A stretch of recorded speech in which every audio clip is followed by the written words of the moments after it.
I'm going to explain the concept and naked attraction to you, and you're going to think to yourself, Suze, previous to your gig tonight, did you nip outside and smoke some crack? Because that's how mental it is.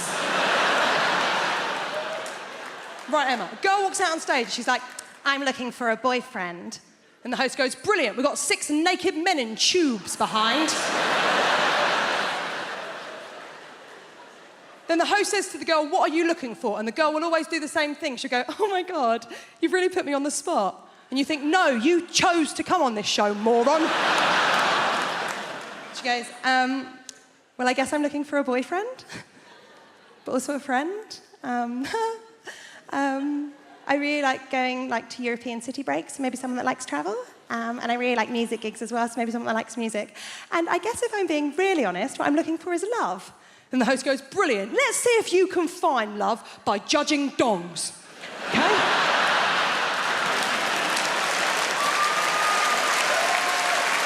6 naked men in tubes, okay? Now, Emma, there's a screen in front of all of them. Every round, the screen goes up a little bit more to show a little bit more of the naked body. Every round, one man gets eliminated until the end. She's got a couple of nudie fellas to choose from, okay? Now, Emma, first round, screen just goes up to their knees.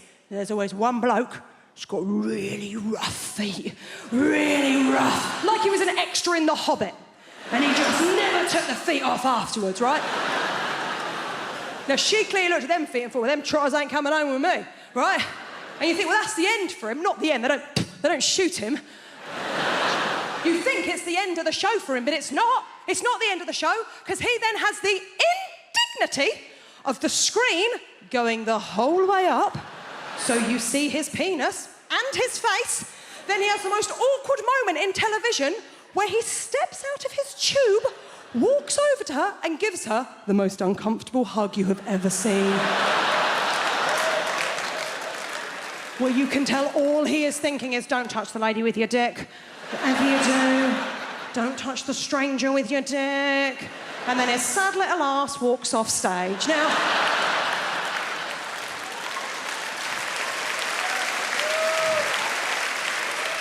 the next round, the screen comes up to the waist. And let's be honest, it is the round we are all watching for. It's cock-a-clock. Now, it's not going to come as a surprise to any of you. There's a lot of people in this evening. I'll bet it doesn't come as a surprise to one person in this room. I ain't seen many willies.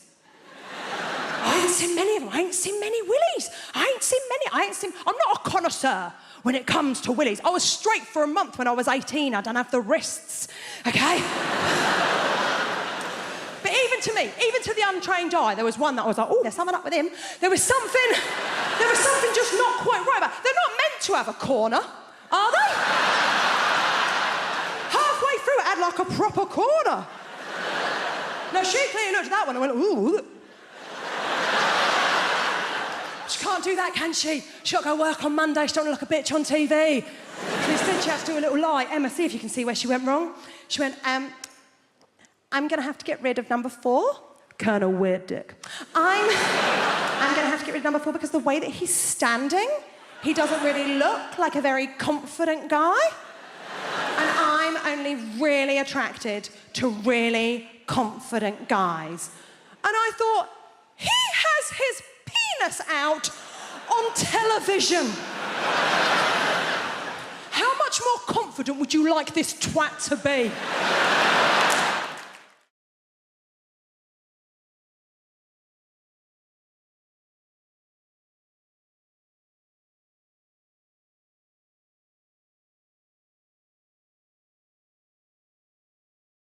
It's lovely the way I was introduced there. It's really nice to be introduced. It's a really nice thing to get used to in a new job, when somebody says your name and people clap and cheer. It's lovely. It was a little bit weird at the doctor's the other day. Nobody clapped. Every time I said clap, I think they thought that's what I had. But I decided in January, I think a lot of people do this in January, decided in January to try to sort of better myself. I'm not really bothered about losing weight, but I quite like the idea of getting fit, so I thought I'd get myself an exercise DVD. Now, you know when your partner goes shopping and they say, do you want anything? And you're supposed to say no, but instead you give them a list. Sometimes I just make shit up I don't even need just to see his face. And he looks at the list and he goes, "What's the difference between a tangerine and a satsuma?" "Ha ha, it's a test." And I said to him, "Could you get us an exercise DVD?" That's what I thought I'd do. I'd get an exercise DVD. I said, just like a bog standard, like a beginner's guide, a very basic exercise DVD. And he said, "No problem." He came home with Davina's Buff Your Abs. I thought, I'm going to have to lose 3 stone before I can find me bloody abs. So I took it back and I swapped it for the one that I wanted, which was, just Fat Lass Has a Go,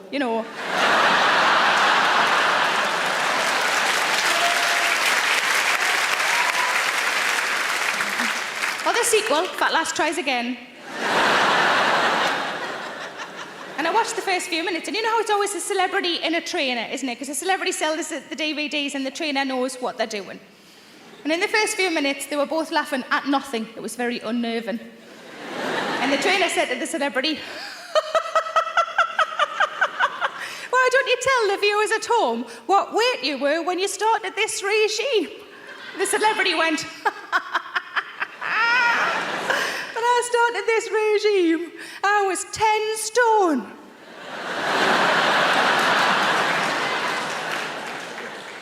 I realised then that I'm aiming for a start weight.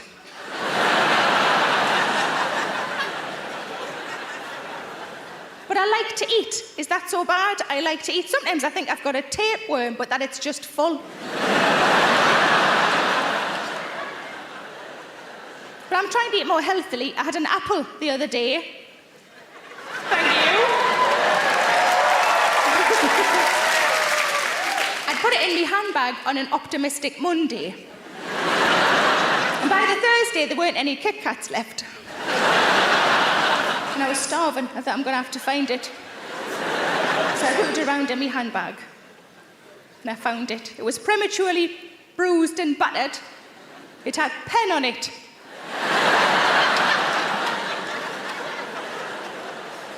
But I was starving, so I peeled off the clean panty liner and I ate it.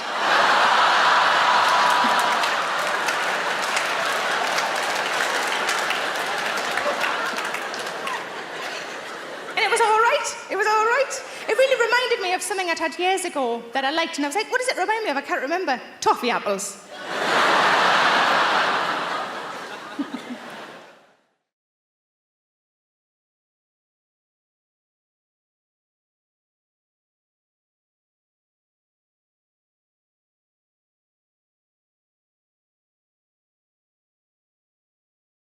And when I go back to America, man, we're not good at taking the piss out of ourselves. We're a younger country. We haven't learned that skill yet. That's a very advanced thing y'all do. We ain't worked that out yet.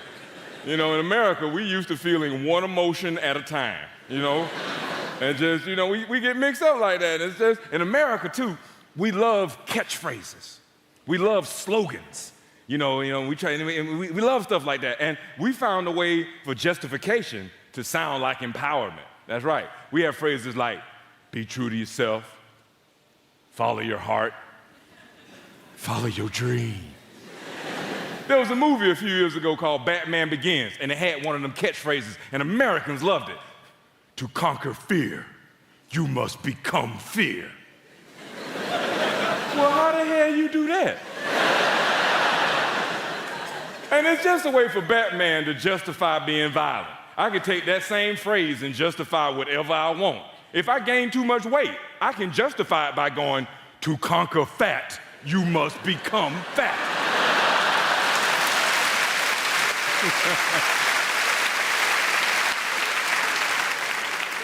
Man, I saw a politician on the news today, MP, talking about it'll be good if Tony Blair becomes president of the European Union because a Brit will be in there. And how dare anybody in Britain go against that?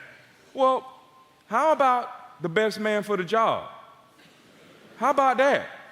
How about that? And I know that kind of thinking because I grew up with that. I was always taught that I had to support every black person no matter what they did. So that meant I tried for years really hard to support Don King and Robert Mugabe. And it's hard. It's hard. I tried. I swear to God, I tried, man. A few years ago, I was watching Wimbledon and Serena Williams playing. And I'm not a fan, but I admire her game. She got a strong game, and not just the physical, but the psychological. Every time she hits the ball, right, she makes this grunt. It's like this, "Ugh!" And that's a hell of a psych job to do on your opponent. Every time you hit the ball, you release this guttural grunt that's like, "Ugh!" It's like what you're saying is, with every fiber of my being, I'm trying to kill you. "Ugh!" Imagine playing somebody in checkers like that.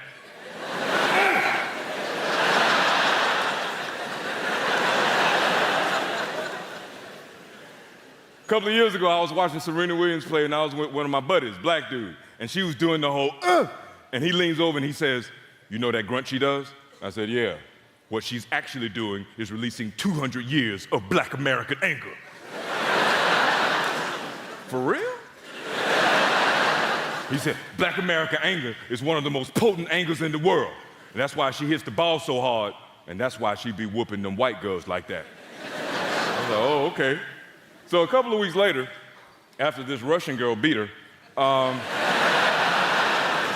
couldn't help but mess with my friend a little bit. I was like, wow, 200 years of black American anger don't seem to have nothing on 70 years of frustration with communism, does it? Black American anger. Try a childhood with no toilet paper.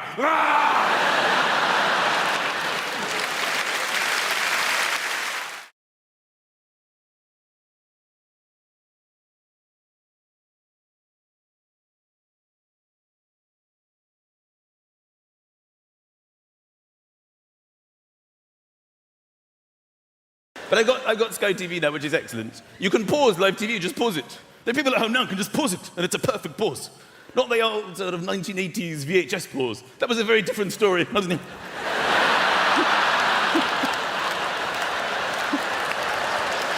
You couldn't even see what you were watching in 1980s pause. People who weren't moving would start moving.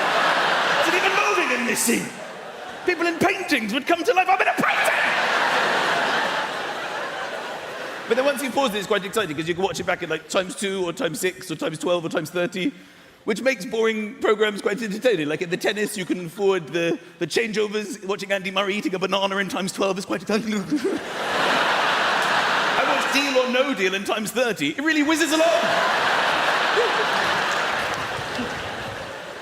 I watch all TV. I watch TV just to slag it off, to be honest. Dragon's Den winds me right up. I know you're rich, dragons. You don't need to bring your cash with you. They sit there with cash on their tables. I'm so tremendously wealthy, all my bank accounts are full. I've had to bring additional funds with me tonight.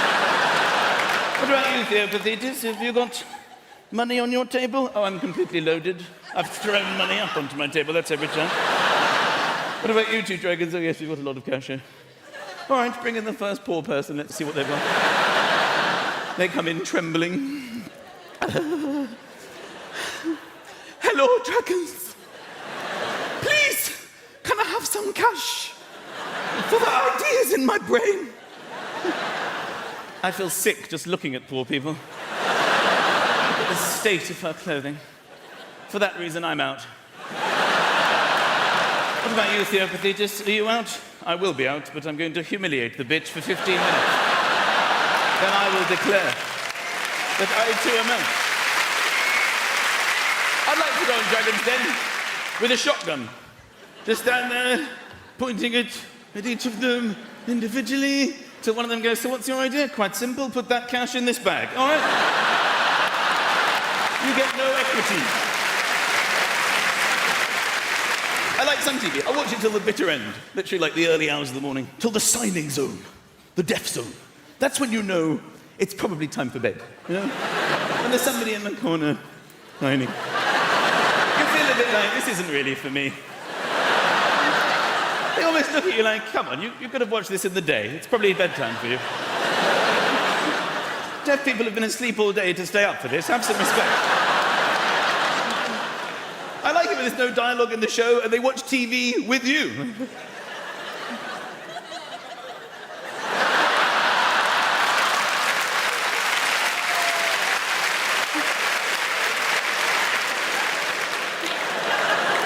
The other day I was watching the Blue Planet or something. This is a show with David Attenborough where they discover creatures from the depths of the ocean for the very first time. Literally fish that were only just discovered and they were naming them on the show.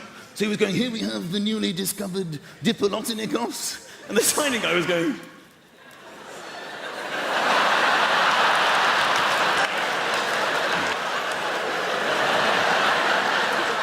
He resorted to impersonating the fish. It was hilarious. The fish was swimming, he was just underneath going...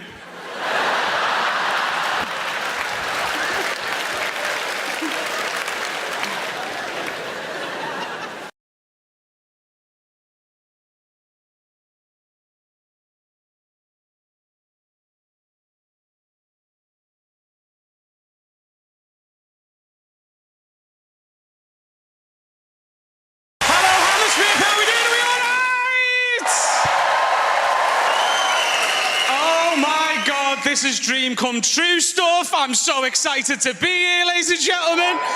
I bought everything I'm wearing today. All from Primark. I love Primark. Do you know what I've discovered, though? Some people don't like that shop. They hate it, and they don't like you shopping there. And I found that out a few years ago. Bought a jacket, put it straight on.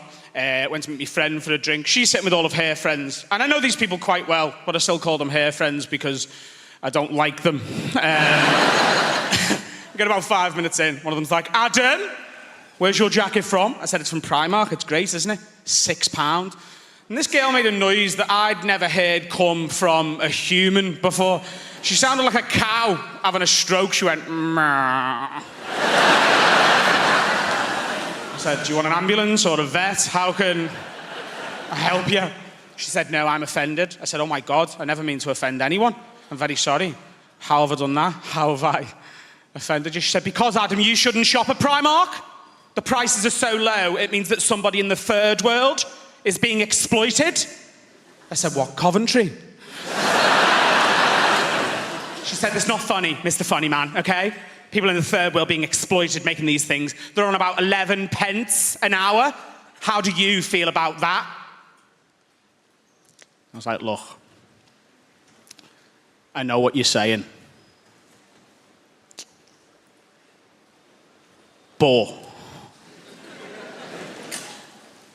he's already fucking made it now. Like,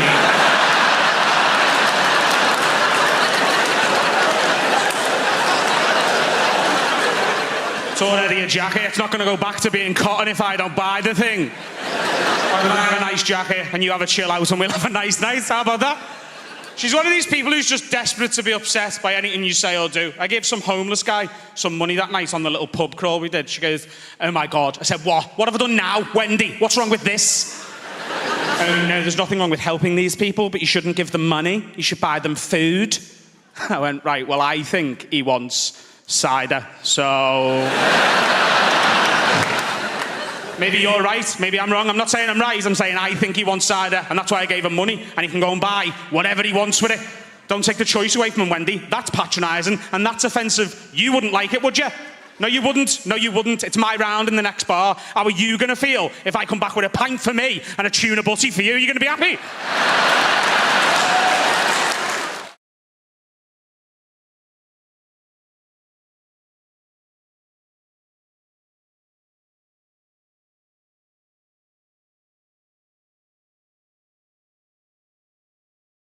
I'm the sort of person who'll spend their wages like their winnings. You know what I mean? Get all excited. I just get so excited. First half of the month, I'm getting my nails done, champagne brunches, buying a second-hand jet ski I found online. But I forget about the second half of the month. We all do, don't we? And it's bleak, innit? Isn't it bleak?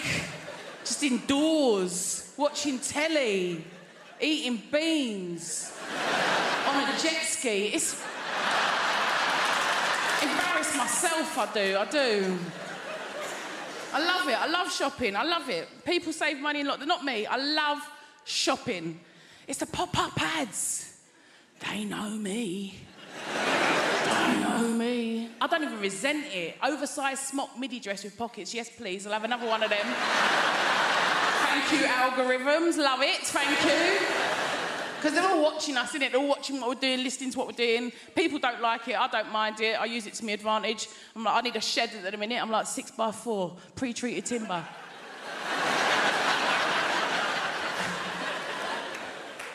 Works every time. But people get paranoid. Don't ever like to get paranoid. Like my mum, paranoid. My mum is paranoid. She won't have a smartphone, not a computer in her house, nothing. She's like, they're watching you, Lord.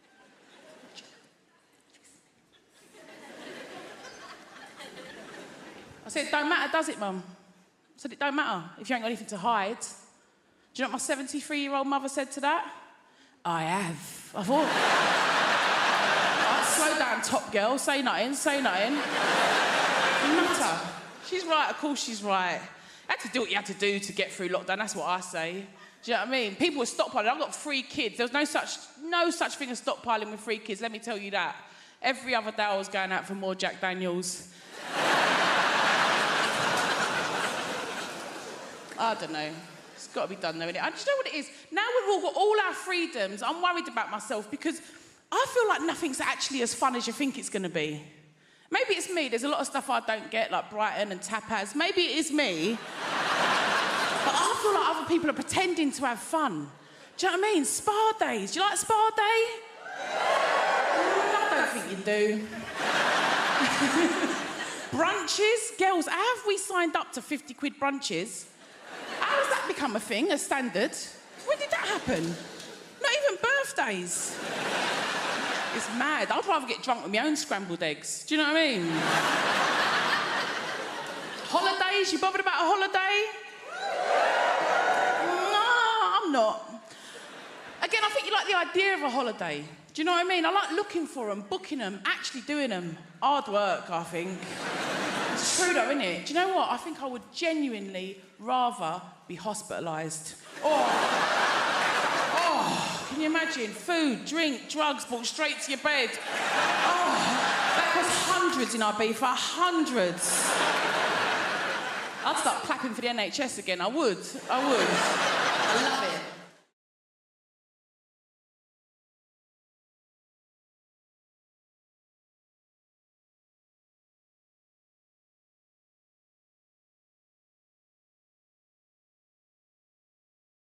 A lot of people often ask what made me get into stand-up comedy. I always say my mum's side, that's the funny side. But it more or less started with school. When I was in school, I was dyslexic.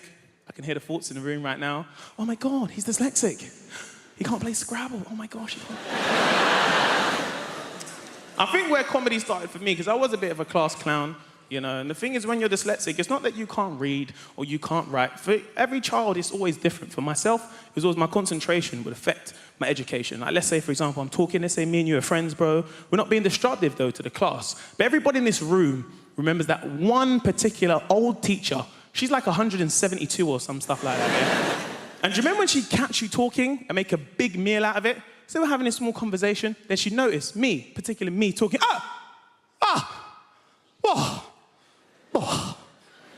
ghastly. We've got a conversation over here. Yes, children, we've got a conversation over here. No, stand up. No, you can stand up. Do you remember someone would try and defend it for you? Actually, do you remember what you actually say to her as a reply? But miss, I'm not even doing anything. Do you remember when teachers just lost it for a little bit? That's right, you're doing nothing. Now stand up. Someone would try and defend it for you in your honor, in your class. Now, miss, you know what? Man wasn't even talking, you know. I was sitting right there. I swear to you, I feel like you're just segregating him because he's dyslexic. Why are you doing this, miss? Do you remember when your teacher just didn't care anymore? She's been there so long, she didn't care. Do you remember your teacher's like, What? You can fuck off! Do you remember when the first time your teacher swore? Do you remember that kid? He couldn't believe it. What, you're swearing at me? No, I don't care. I'm telling my mum. What do you mean about me? I don't care about. I'm going to tell Austin. What do you mean me, yeah? Tell the whole me. This teacher didn't care. And you, stand up. So I stood in front of the whole class. You know, I was in a science lesson. So one teacher said to me, so Mr. Mo, Mr. Mo, being as you like to talk. No, because you like to talk. You ever see when teachers get so passive-aggressive, they laugh, but nothing's funny? Mr. Mo, no, you like to talk. You think it's MSN or something like this, don't you? Yes. So, being as you like to talk, yeah, you can tell everybody in this lesson, yes? Yeah, no, because you're a talker. You're going to be a teacher one day, aren't you? You can tell everybody in this lesson what osmosis is. Huh? What is osmosis? So I was like, osmosis. So I was like, Well, osmosis is actually the process where a high concentration goes into a low concentration. A bit like if I put potatoes in water, they expand with weight and density. Anyway, what I was saying before getting really interrupted, basically like...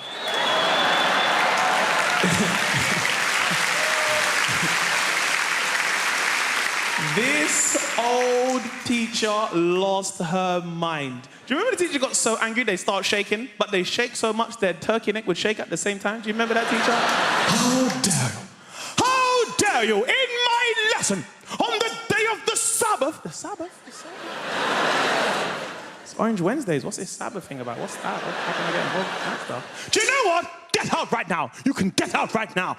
So I never forget, I'm walking outside the lesson, spudding some of the guys in the way. Don't know. See no way. Oh, do you know what? I've had enough of being treated like this. I've had enough of this, because right now, I'm in year 11. Soon I'm going to leave. I'll be in college, earning some real money, making some EMA. I've had enough of being treated like this. Yeah. And I said to my teacher, I said, you know what, miss? I'd actually be learning if you was doing your job, which should be teaching. The whole class simultaneously went, oh my days.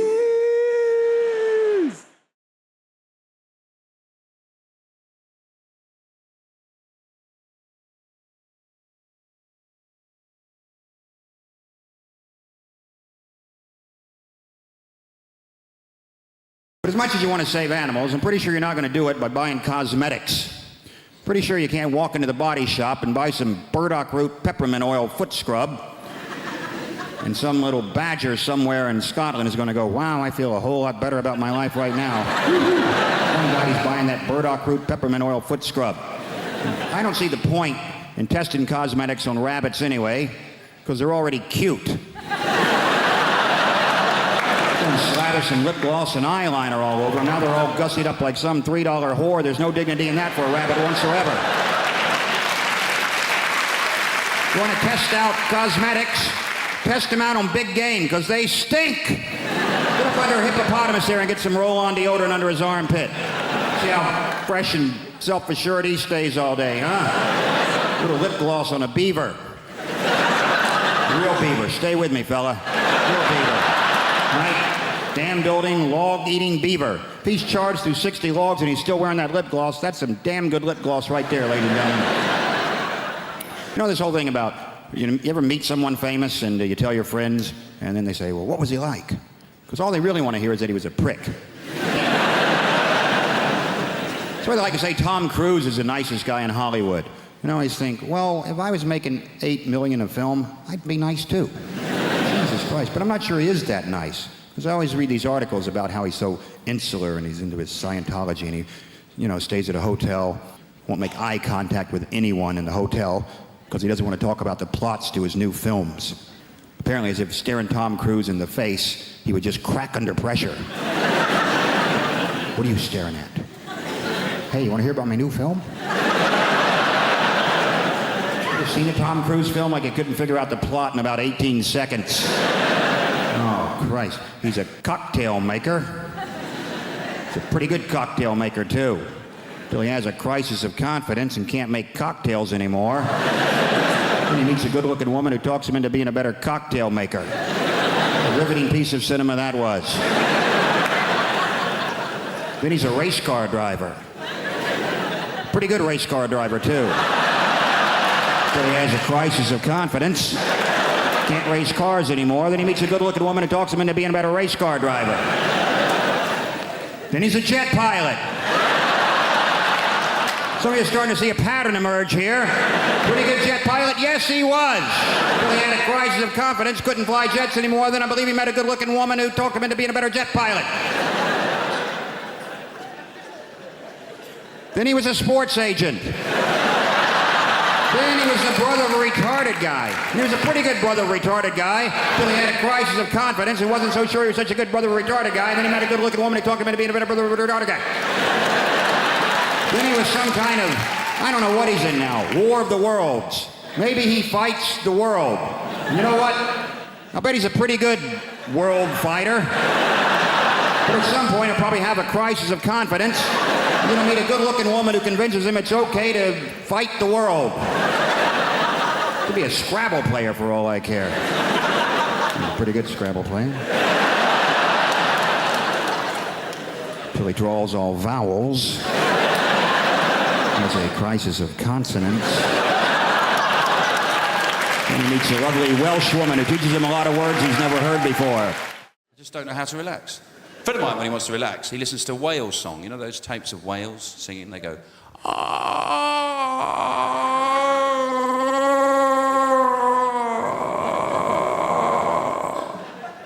think, firstly, they're not singing, are they? No, they're faxing.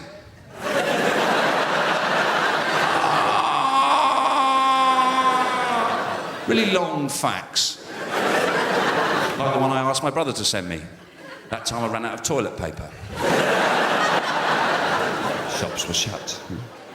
But also, they can't be relaxed. They've got to be the least relaxed animals on the planet, whales, haven't they? For starters, they're endangered. Is that relaxing? There's only 10 of you left. Fine! As long as I'm one of them. If I'm feeling a bit horny, I'll sellotape a couple of dolphins together.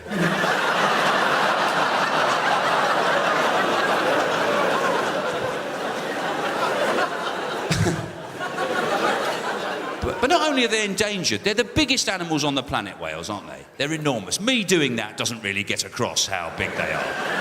They're massive. But they eat the smallest, don't they? Plankton and krill, tiny little creatures like that. Imagine, you're a great big animal. You're starving hungry. You never get a good bite of anything. You never get a good, oh, that was bloody lovely, that was.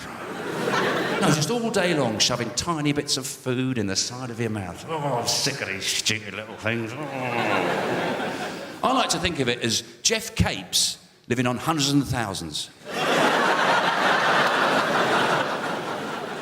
He'd be furious, wouldn't he? I'm starving. And he'd be wandering around looking for whatever the individual of hundreds and thousands is. I don't know what you call them when you've only got one.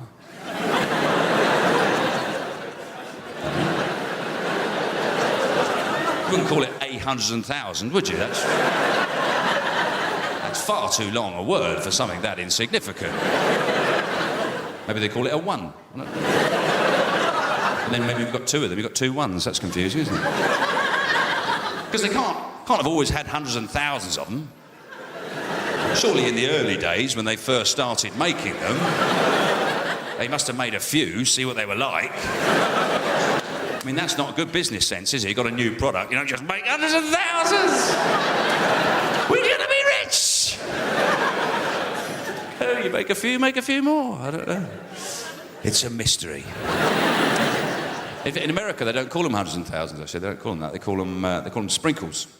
And unfortunately, I found that out at a gig. And that was a tough night, I tell you. There's a guy in the front row going, hundreds and thousands what? Hundreds and thousands what? I said, no, it's not hundreds and thousands of anything. They're called that. It's a cake decoration. He said, we don't call them that. We call them sprinkles. So I said, all right. I said, all right. It's like Jeff Capes, right? Living on sprinkles. I thought I'd get it a second time. He said, who the hell's Jeff Capes? I said, he's a massive bloke. I said, strongest man in the world 3 years running. Loves his grub. He said, we don't call him that. We call him Luther Vandross. So I said, all right. It's like Luther Vandross living on sprinkles. But by that point, they'd forgotten about the whales. Why the hell would Luther Vandross eat sprinkles? He's a millionaire. He could have steak every day.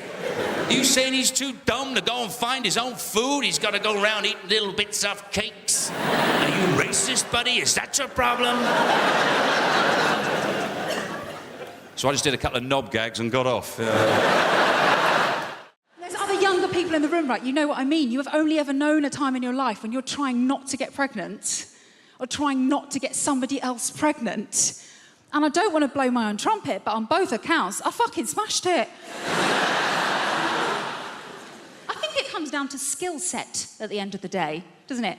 People are just good at different things. Some people are good at the violin. Some people are good at parallel parking. I was very good at taking the pill. Every every day, every day, every day. Honestly, I used to think I was so good at taking the pill, I deserved a reward. Arguably, there was a reward. It was the reward of not having to watch Peppa Pig or cleaning up another human's shit. Tell you what I don't understand, right, is women who are on the pill and forget to take it. Don't get that. Because don't get me wrong, I forget things. I forget my keys, my wallet, the fact I'm married. Sure! But forgetting to take something that can prevent you from creating a human that could one day say, turn the machines off, is what she would have wanted.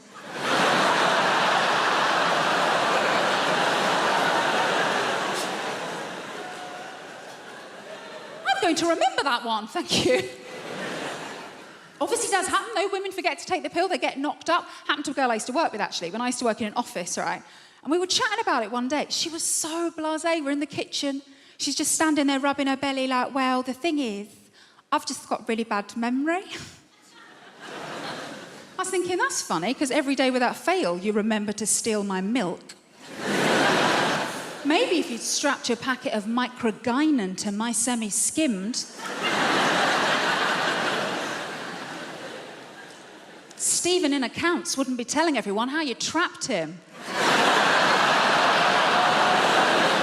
But I think the reason I was always very good at remembering to take the pill, because I've been on it for so long. I was on it since I was about 16. And the reason I started taking it was because I was going out with my first boyfriend, Kevin Sutherland. A boom, chicka, wow, wow. He was quite the catch. He had a Peugeot 106 and a tattoo of Bart Simpson, which I thought showed a great joie de vivre. And things were going very well between Kevin and I. We had matching bracelets from Argos, so you can tell how serious we were. And we'd agreed that we were going to do it for the first time, right? So I was like, right, I'll put myself on the pill because my first time is going to be really special. My first time is going to be just like in the movies. So the big day arrived, and Kevin, bless him, he made such an effort for everything to be really perfect. Like, he paid his little brother to leave the room.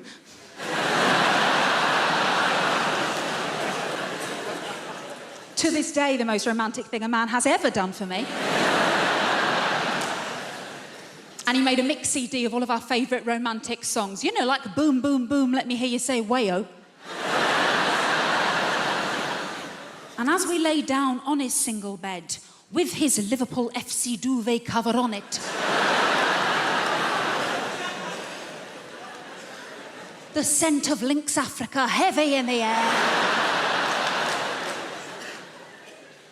And as Kevin took my virginity so beautifully and gently and quickly from behind, I remember thinking, wow, just like in the movies. Obviously, it's quite difficult to make eye contact in that position, isn't it? Almost felt like I lost my virginity to Steven Gerrard.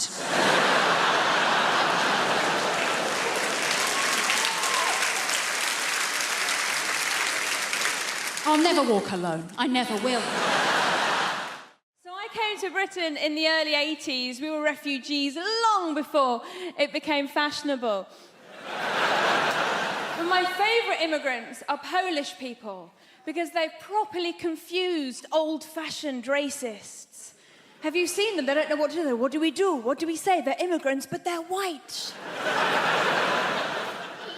I heard this one bloke go, bloody Poles coming over here with their work ethic. Which isn't very politically correct, and I try so hard to be politically correct. Sometimes I take it too far. I was at a party recently and I said to my friend, have you met Steve? He's a really nice guy. My friend goes, which one's Steve? Steve was the only black guy in the room. I found myself going, Steve, yeah, he's over there. He's got blue jeans on, a grey T-shirt, sort of curly hair, and a Nigerian accent. And once I was performing at a comedy club and there was two black guys in the front row, like you two, but men and black. You are a man, sir, I'm sorry. It's the lights. And I said to them, so how do you two know each other? And they looked at each other and went, we don't. Might as well have had NF tattooed on my forehead. I didn't, it was felt tip. I like friendly, a little bit sort of friendly racism is nice. When I was a little girl, I used to always go to my friend Katie's house, and every time her dad opened the door, he'd go, "Hello, Shappy, been on holiday?"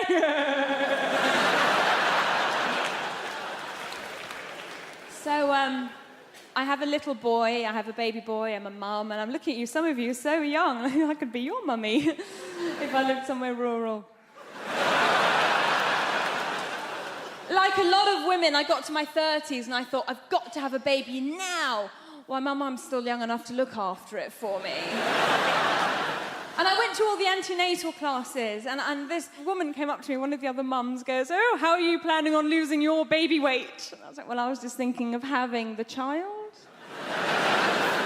And she was like, "Oh, I'm going to be a yummy mummy. I'm going to lose all my yummy mummy." That's just like a middle-class way of saying MILF. I was so happy when I found out that I was pregnant. And we had a scan and we knew that it was a boy. And people said to me, "Why did you find out the sex of your baby? Didn't you want a surprise?" Well, it's going to be a boy or a girl, do you know what I mean? The only surprise would have been if it was a puppy. And there are no puppies in my family. There's one goat, it's not a blood relation. Thank goodness I have a child now. It was no fun being a broody Iranian woman. Every time I said to people, "My body clock's ticking," they'd hit the ground.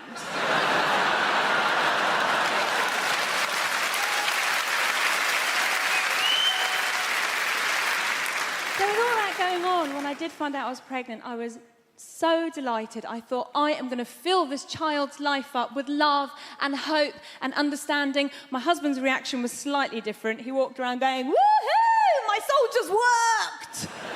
Easy! It's not his. Oh, the fuss he made when he found out I was cheating on him. Only child. Can't share.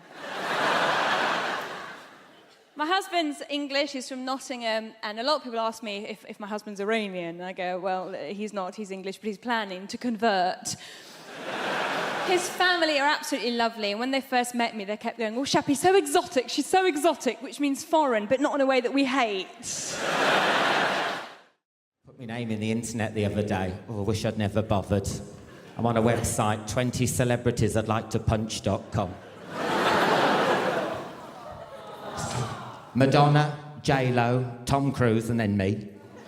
I'm the only one who can't afford a fucking bodyguard. J-Lo ain't gonna get tracted outside Morrison's, if she know it'd be me.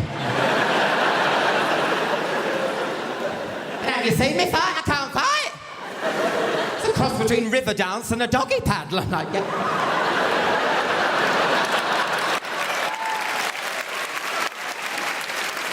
If it can go wrong, anything will with me. Honestly, I just attract bad luck. How many people do you know can get sexually assaulted on a Jack the Ripper walk? I thought it was part of the experience. Oh, Jack, your hands are cold.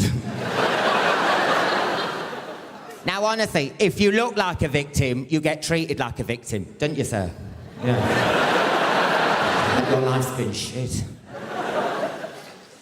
No, I mean, that's like when I went and got me glasses. I had the afternoon off school. He comes in with these glasses, honestly, that thick. That thick. I said, "I can't see the board, not the pennines." You can see the future. You can see the future. I was telling him and the lottery numbers. 5, 48, 9. No, it's horrible when you lose your sight. It's horrible. I was on the train the other day. They've got Braille now in the toilets in the train. Braille. So if a blind person couldn't smell, that was the fucking toilet. They're hardly going to go, "Buffet car?"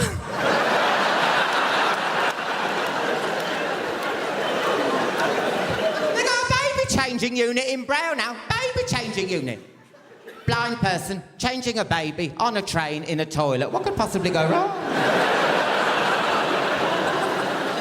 Let's make it interesting. Pop some roller skates on.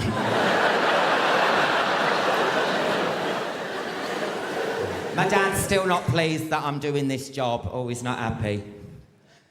My parents, they're pushy parents, but they're not like pushy as those parents you get on, you know, Britain's Got Talent or Stars in Your Eyes Kids.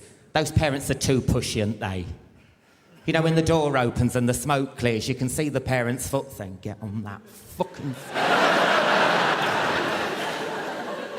The little kid's trembling at the back going, who the hell's Patsy? Crazy.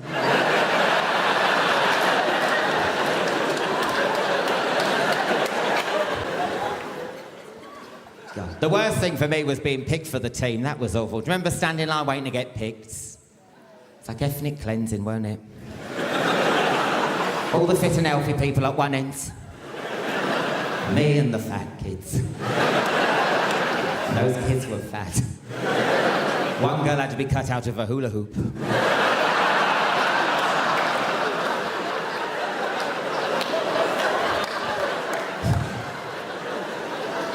The bullies, they nicked me kit.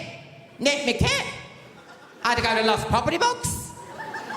Do you remember the smell from Lost Property Box? Those clothes weren't lost.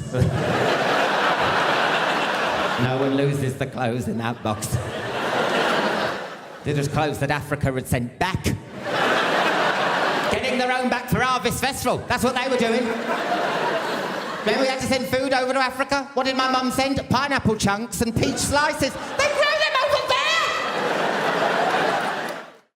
And this is what I'm talking about, the assumption that if you're in a place like that, you obviously are the help. Okay, example 2, that's it, white people. One more example, and then we're moving on, right? I'm on tour in the UK. I'm going up to Leeds. All my team was already up in Leeds, setting up the theatre. I'm travelling with my tour manager and best friend, Lila, also a black woman. So I go, you know what? That's Lila. I go, you know what, Lila? Let's not drive. It's a long drive. Let's get a train and go up in comfort. So we rush down to the train station. I buy us 2 first-class tickets. There's a train leaving, so we jump on the train takes off. And we're walking through the train towards the first-class carriage. We walk into the first-class carriage. This white woman is sitting at a table. She looks up, she sees us, and at the top of her voice, she shouts, this is first class! Now Lila goes, what the fuck did you say? And I hold Lila, no, Lila, no. I just grab her by her collar, no, Lila, no. No, Lila, no, Lila, no. Watch me humiliate this bitch just with my mouth. Come back.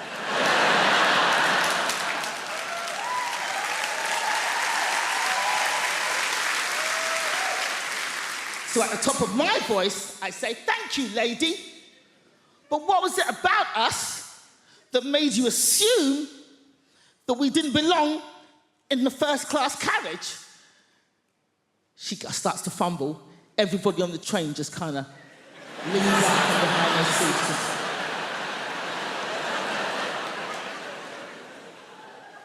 And she gets flustered. She's like, and then all she could think of was like, I thought you were lost. And I was like, how'd you get lost on a moving train going in one direction, bitch? How? Now, this woman was not alone. She was with her husband. Her husband was sitting opposite her at the table, same table. But we did not see her husband's face for this entire confrontation because the entire time he was hidden behind the newspaper, just... His hands never came down. All we saw were his knuckles just gripping that paper. And they were in their 60s. So they'd obviously been married a long time, and he's behind that newspaper going, ah! Nosy, big-mouth cow! 30 years we've been married, and every day of those 30 years I've said, mind your own fucking business!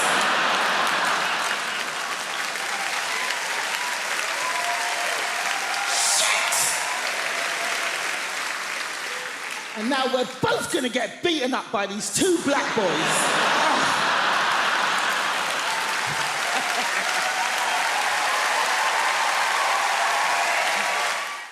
Do I get to travel with this job a lot, which I enjoy. I get recognised as well, which is a strange experience. It's not always from being on TV. Sometimes you just get recognised the next day if you've done a gig somewhere. Like I had this recently. I was up north, and I'd been doing some gigs. The next day, I was just in the hotel having my breakfast, and there was a couple in the corner, and I could see they kept looking at me. This couple must have been sort of in their 50s, and they kept looking over at me, and I was just having my breakfast. And as they got up to leave, they came past my table, and they stopped. And the lady said, "Can we just say," she went, "You were amazing last night." I said, "Oh, wow, thank you so much." She was like, "Honestly, our cheeks are still hurting." I was like, "Wow, thank you." And her husband was like, "We just love finding new people." I was like, "Wow, thank you so much." And they walked away, and a few people turned to look at me, and I thought, oh, they're probably quite disappointed. They don't recognise me. They don't know who I am. And then I thought, no, that's not it at all, is it? It's because at no point during that interaction did anybody mention that I was a comedian. So all that happened was this couple approached me over a hotel breakfast and said, "You were amazing last night. Our cheeks are still hurting. We love finding new people." But of course, the issue is that the people there, of course, you can't tell from looking at me like I'm a comedian, because you can't just judge someone just by looking at them, can you? I mean, you can, but you shouldn't. But you can sometimes, can't you? You know, like, for example, if you see a man over 55 with a ponytail. You can make assumptions, can't you? Like, he's either a magician or he knows karate. You know one thing for sure, he's definitely divorced. Like, you shouldn't, but you can is my point.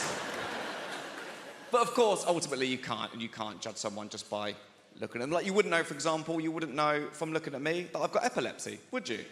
Because I haven't. No, I do, don't worry, it's fine, it's good news, I got it.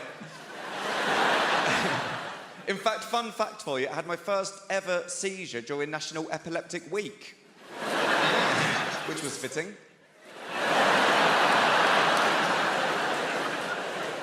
I'll tell you about the first seizure I ever had. Is that okay to do? Is that all right? Thank you. I know sometimes people get a bit funny if people start talking about health conditions. I know some people don't like to talk about their own health conditions. Like, I've got a friend called Paul. He's got psoriasis. Doesn't like to talk about it at all. And I'd rather just sweep under the carpet. So people in Midland, it's... Some big fans of psoriasis stuff down here. There's more if you want it.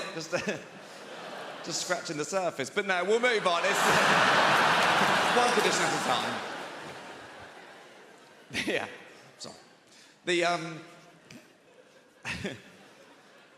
The first seizure I ever had, it was my first year at university. I was in Topshop trying on a pair of jeans in Topshop. I had no idea that I had epilepsy. I just went in there to try on these jeans, fell to the floor, I had a seizure. I woke up, still in Topshop. I had no idea what was going on. I just woke up. There was this bright light and 3 women looking over me. I thought I was in heaven. And then one of them just went, "Excuse me." She went, "Do you know what day it is?" Now, I didn't know that was a thing. And I remember just thinking, can you not ask someone else?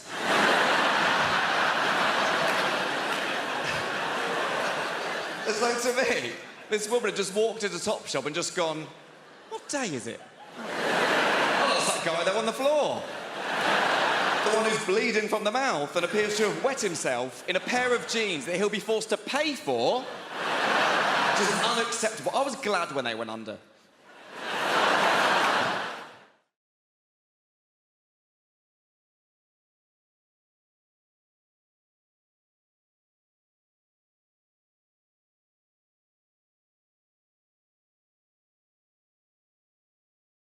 I've got the memory of an elephant. I remember one time I went to the zoo and saw an elephant.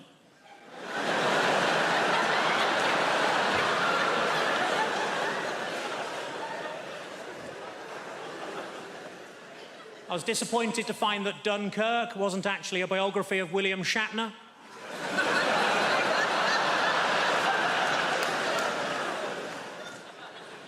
I accidentally kicked my dog early and it bit me on the bollocks. My mate said it's karma. I said, no, if anything, it's even more angry.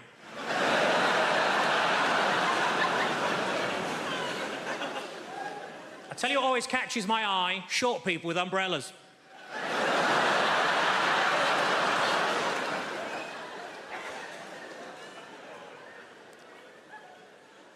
I put on a lot of weight, so I rang up Weight Watchers. I said, it's an emergency, can you send somebody round? And they said, yes, we can, we got loads of them.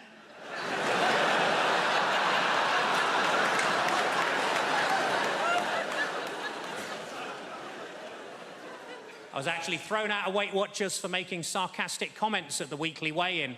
As you can imagine, I accepted the decision with huge grace, because they threw her out as well.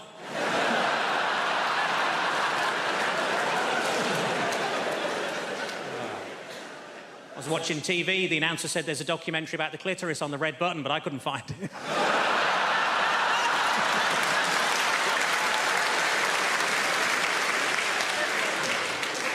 I was in a fancy lingerie shop. I said, are these knickers satin? He said, no, they're new.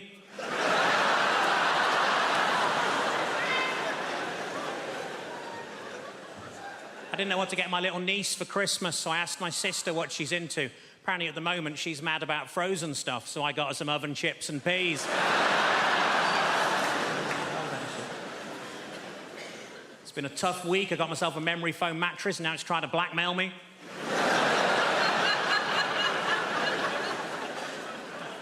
As a child, I was made to walk the plank. We couldn't afford a dog.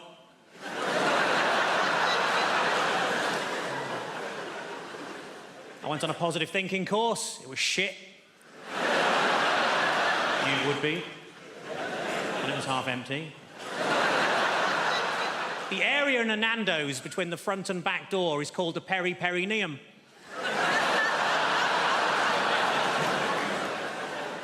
What I like most about that joke is that people who know what a perineum is usually haven't heard of Nando's.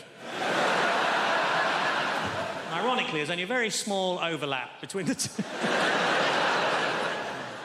The doctor told me to lose some weight. I said, how? He said, don't eat anything fatty. I said, what, pies, chips, that sort of thing? He said, no, just don't eat anything fatty.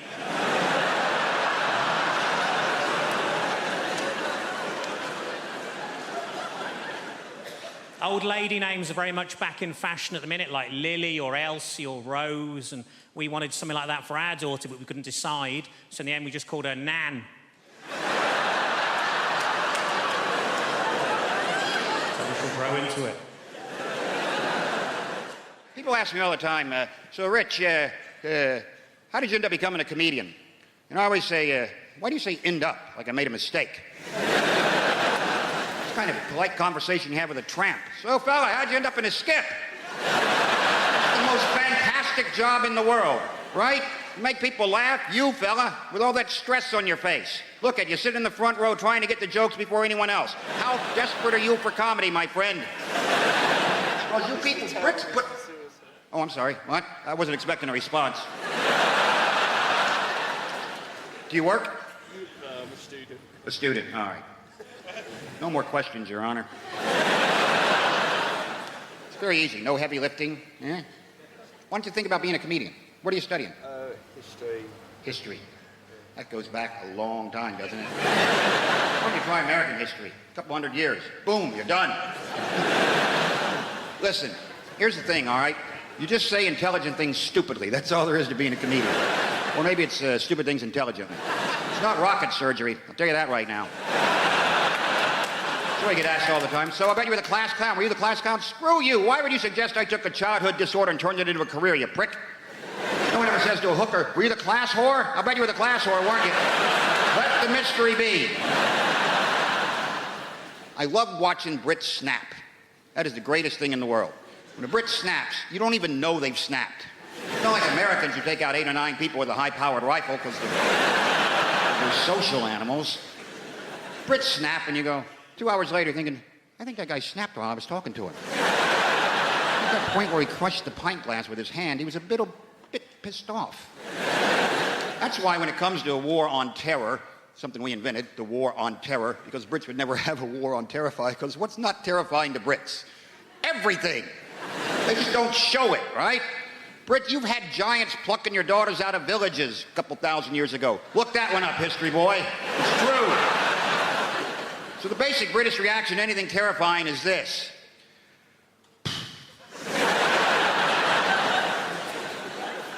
How much is this going to cost? You can't really terrify. That's why I'm pretty sure the war, the whole terrorism thing, I think the terrorists have just kind of given up on Britain, because what can they possibly do, right? Listen, I would never compare the scopes of tragedy of, say, the World Trade Center to the bombs that blew up in London, but the reaction is completely different, right? America still has this entire culture of fear about terrorism.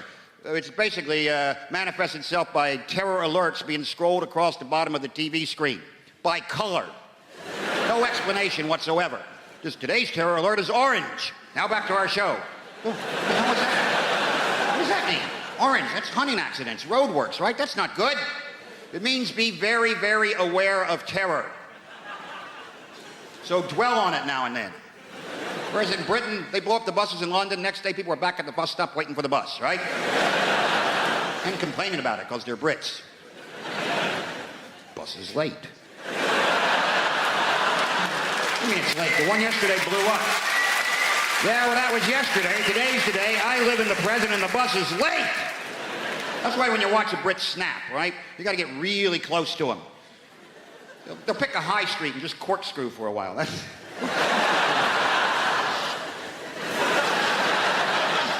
Not even knowing what direction to... What direction is corkscrew anyway? This is bullshit. And then you get too close and then you get sucked into the vortex, right? Are you okay? That moment when a Brit truly snaps and it looks like this. I'm going to write a letter. That's it. I've been pushed to the brink, you bastard. Nobody treats me like this, you son of a bitch. Huh? I'm not emailing this, I'm writing this. Wait till you get that tomorrow. Big red pillar box right in the mail. Postal strike. Oh, yes, you know what I love about London town is we welcome all the people from all around the world, innit? I bet you he's got people from overseas in the house tonight. Overseas people, show me some love. Loads and loads and loads. What about over there? I saw a few people who was from overseas. Where are you from, guys? Australia. Welcome the Australians. There's so many Aussies in London. We even got nicknames for each other. That's crazy. You call us Poms, innit? Yeah. We call you racists.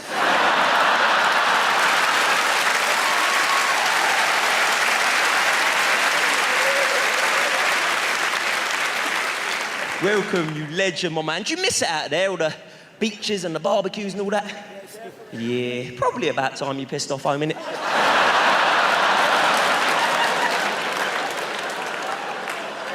Jokes, jokes, jokes, you legend. It's just banter.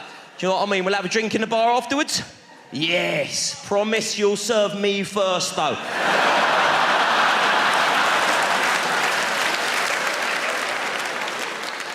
Welcome to you. Isn't this nice? All the different foreign people. Who else has we got in the house? Yeah, legend over there. You're proud of where you're from. Where you from? Wales. You idiot.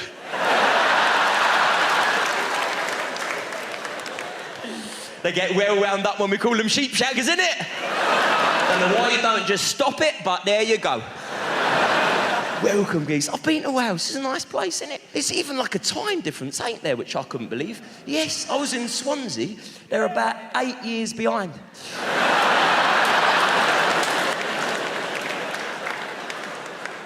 Welcome to Wales, man. Who else has we got in? And it's nice. What's that, you legend?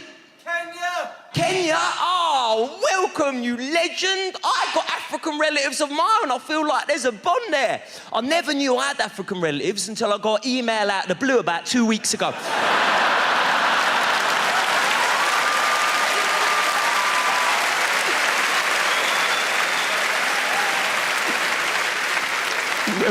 Welcome. I love it all, man. All the different cultures, all the different things, different accents. Ain't that fun? Everyone's got different accents. I hear different accents, I think of different things. I hear like Australian accent, I'm thinking sport. You know, I hear Italian accent, I'm thinking food. I hear Indian accent, I think I'm about to be put on hold.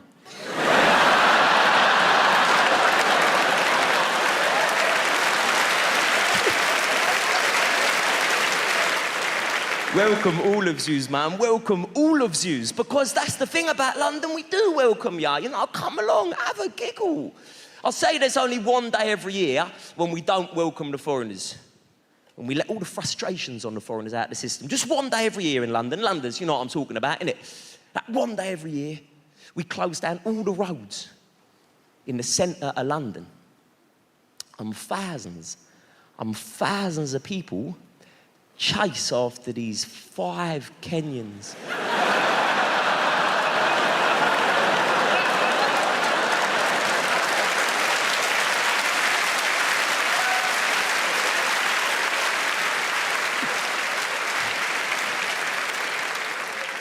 and a load of people in wheelchairs. It's not nice. It's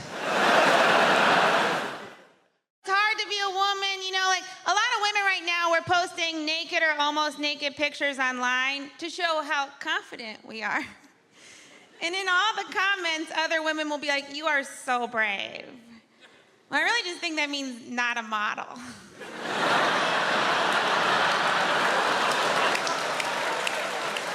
Also, it's not brave. There's no soldier looking down at that picture being like, oh, what a brave lady. You know, a man posts a naked picture, he just loses custody of his kids. And if showing your weird body's brave, then the guy that masturbated in front of me on the subway is very brave. Because he had a real weird body. And he was making weird faces. He might be the bravest man I know. But that's the thing, we're supposed to care so much about our bodies as women, you know? And there's even campaigns that we should love our bodies and be confident in our bodies. Or we could just stop caring about it. Because you know who doesn't care about their bodies? Men. You know what men are? Successful. Men are presidents, men are CEOs. You've never heard a CEO go, I want to get profits up and keep costs down and love me for me. 3 p.m. we're going to have a meeting about how I can accept the fact that I have my mother's thighs. You know who should care about their bodies? Men. You have weird bodies, men. You're gross. Your balls are gross. I've never seen a guy be like, oh, I can't wait to get his pants off and see that weird bag of stuff between his legs. What is it? It's like when you go to a haunted house and you stick your hand in a jar, you're like, please be grapes. Balls seem like a real god whoopsie. It's like when you're putting together furniture and you got a couple leftover screws and you're like, well, those were supposed to go somewhere. I guess I'll hang them from a satchel. Even the name sounds like a mistake. What are you gonna call them? Scrotum. Okay. This is how you knew God didn't care about balls at all. Everything else important, he covered in bone. Balls, he was like, let them fly. You are so lucky we get our faces near them. If a woman puts your balls in her mouth, you should pay her a lot of money. And not in like a prostitute way, and like a, I don't know how else to say thank you. This is a very nice thing you just did to me. And you didn't get any pleasure out of it. There's not a single woman that's like, that's what does it for me. You were more of a saint than Mother Teresa for that. There's no way she ever did it. I get one wrinkle, my career is over. I had to put paint on my face just to leave my home. And you guys get to walk around with those wrinkly, dangly bags of crap. You should have to put makeup on them. Or at the very least, googly eyes. I don't know if that'd be better or worse, it'd be fun. He's happy, he's sad. He lost his boner. And I don't know how we ever let you guys get away with calling our boobs saggy. Your balls are saggy. You should wear a bra. And you make it fancy.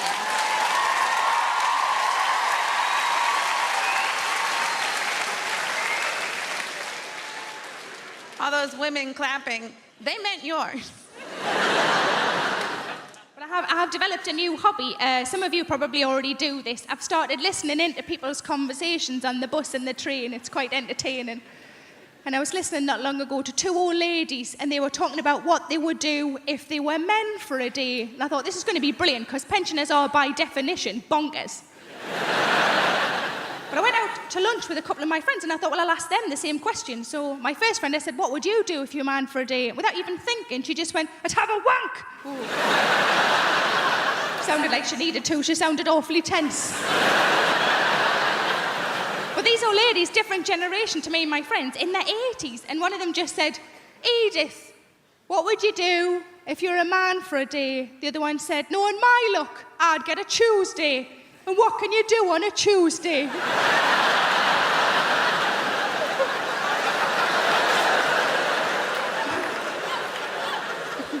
My second friend, I said, what would you do if you're a man for a day? She just said, I just do everything.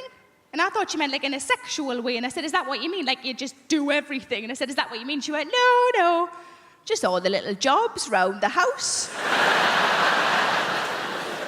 But I've been trying to go on a diet. I'm not really very successful.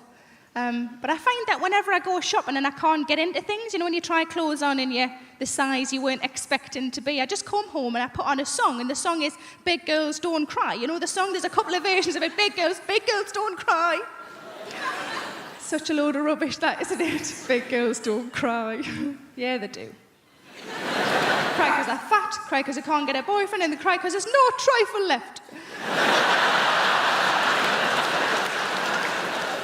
But I was on holiday in Spain last year, and I'm bragging, I know, and outside the hotel was a lovely pool, and I wanted to go in the pool, of course I did, but I'm not overly confident with my figure in a swimming costume, and I was watching the women who were walking in the pool, and these were like tiny, you know, these wafer-thin, tiny women. And I thought, I'm not going to walk in with one of them. If I walk in with one of them, people are going to think I've bloody eaten one. And I wouldn't anyway, because there's no meat on them.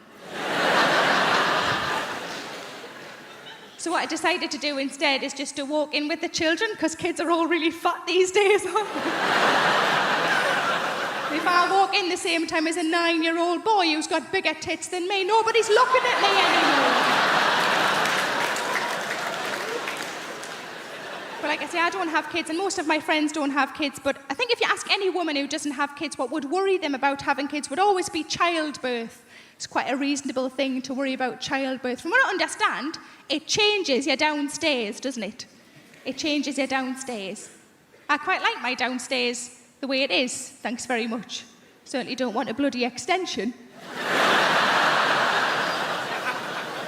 But it's bound to change though, isn't it? Because you're forcing a person out. That's what you're doing. You're forcing a person out. I've never forced a person out. I forced a couple in.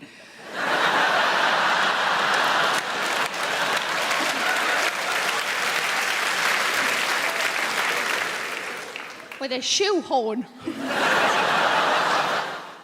And when I go back to America, man, we're not good at taking the piss out of ourselves. We're a younger country. We haven't learned that skill yet. That's a very advanced thing y'all do. We ain't worked that out yet. You know, in America, we used to feeling one emotion at a time, you know? And just, you know, we get mixed up like that. It's just, in America, too, we love catchphrases. We love slogans. We love stuff like that. And we found a way for justification to sound like empowerment. That's right. We have phrases like, be true to yourself, follow your heart, follow your dream. There was a movie a few years ago called Batman Begins, and it had one of them catchphrases, and Americans loved it. To conquer fear, you must become fear. Well, how the hell you do that? And it's just a way for Batman to justify being violent. I can take that same phrase and justify whatever I want. If I gain too much weight, I can justify it by going, to conquer fat, you must become fat.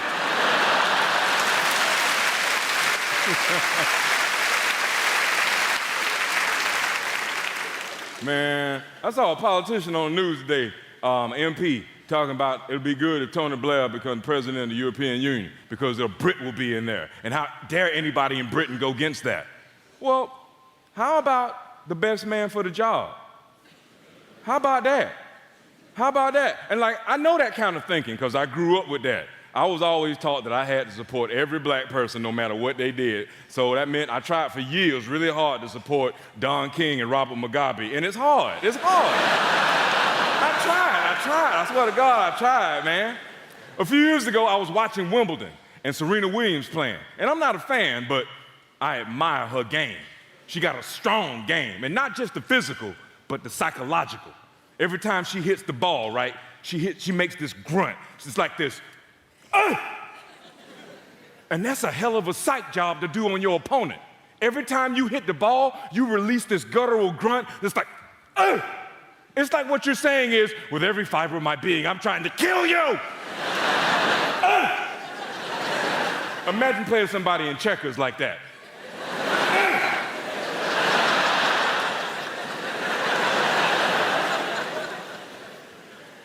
A couple of years ago, I was watching Serena Williams play, and I was with one of my buddies, black dude, and she was doing the whole, and he leans over and he says, "You know that grunt she does?" I said, "Yeah." What she's actually doing is releasing 200 years of black American anger. For real? He said, black American anger is one of the most potent angers in the world. And that's why she hits the ball so hard, and that's why she be whooping them white girls like that. I was like, oh, okay. So a couple of weeks later, after this Russian girl beat her, I couldn't help but mess with my friend a little bit. I was like, wow, 200 years of black American anger don't seem to have nothing on 70 years of frustration with communism, does it? Black American anger. Try a childhood with no toilet paper. We need to bring back a sense of consequences for our actions. In this world, there are no more consequences for actions, yeah? And what I'm talking about, if there's no consequences in this life, what we need to do is bring back to Britain a simple sense of hell. The idea that if we screw up in this life, right, we will burn in sulphur for all eternity in the next life. Now, this is quite a tough sell, right? You don't like that idea, do you? Right, but hear me out, this is a good idea. We got any Christians present? I need your assistance. Any Christian people here this evening? Yeah, in the pink shirt. What's your name, son? Josh. Fantastic. You a Christian? So you understand the idea of redemption, eternity, yeah? Resurrection, eternity in particular. And I do too. I understand the notion of eternity because I went to church on Sunday. Let me tell you this, that service went on forever. If it took me an hour to open a bottle of wine, I'd be drummed out of business. Now, the point is this. How long does it take to own a packet of crisps? Get on with it. Now, we need to bring back... So now, the problem with the idea of hell is no one's frightened of it. Now, I'm going to describe hell for you now, and none of you are going to bat an eyelid, right? And while your body's boiling in the mouldering in the grave, we'll take your soul and boil it in boiling oil for 1,000 millennium. Then after that, 2 sulphurous demons, emissaries of Satan himself, will come along, pull out your kidneys and set fire to them on the red-hot coals of hell itself. Then after this, another demon will come along, pull out your eyeballs, stick them on a red-hot poker, burn them on the hot coals of hell, and stick them up your arsehole, and they'll come out your own mouth with the shit on it. And this will go on forever. So you're not bothered by that, are you? In fact, most of you are laughing at it. Huh? In fact, most of us, being British, are thinking, well, come on then! Call yourself the devil! And that's the interesting thing about hell, isn't it? When you describe it, when someone describes hell, it tells you everything you need to know about that person, right? And what he's like and what his people are like. And I describe hell then in a normal British accent, which tells you that we, the British, are stoic, tough people who could take absolutely bloody anything. Right? And that's the interesting thing about hell. It tells you about the people telling you about it. Hell, in a French accent, for instance, sounds like a recipe. And while the body is lying down and the worms inside the flesh, we take out the soul and place it in very hot oil for a long time. Then, once it is tender, 2 demons come together at once, remove the kidneys and place them on the hot coals with a little white wine vinegar, some sea salt, and some rosemary, and cook them till they're brown on the outside but still pink in the middle. Then after this, we take the eyeballs, place them on the hot coals, cook them till they're crunchy on the outside, runny in the middle, on the hot poker, stick them up the arse, they come out the mouth with the shit on. It is delicious. Absolutely delicious. Hey, you see? Perverts! Perverts, basically, yeah? Hell in a Dutch accent sounds like a pretty good stag do, doesn't it? Hey, and while your body is lying down, we'll take you to the hottest place you can imagine.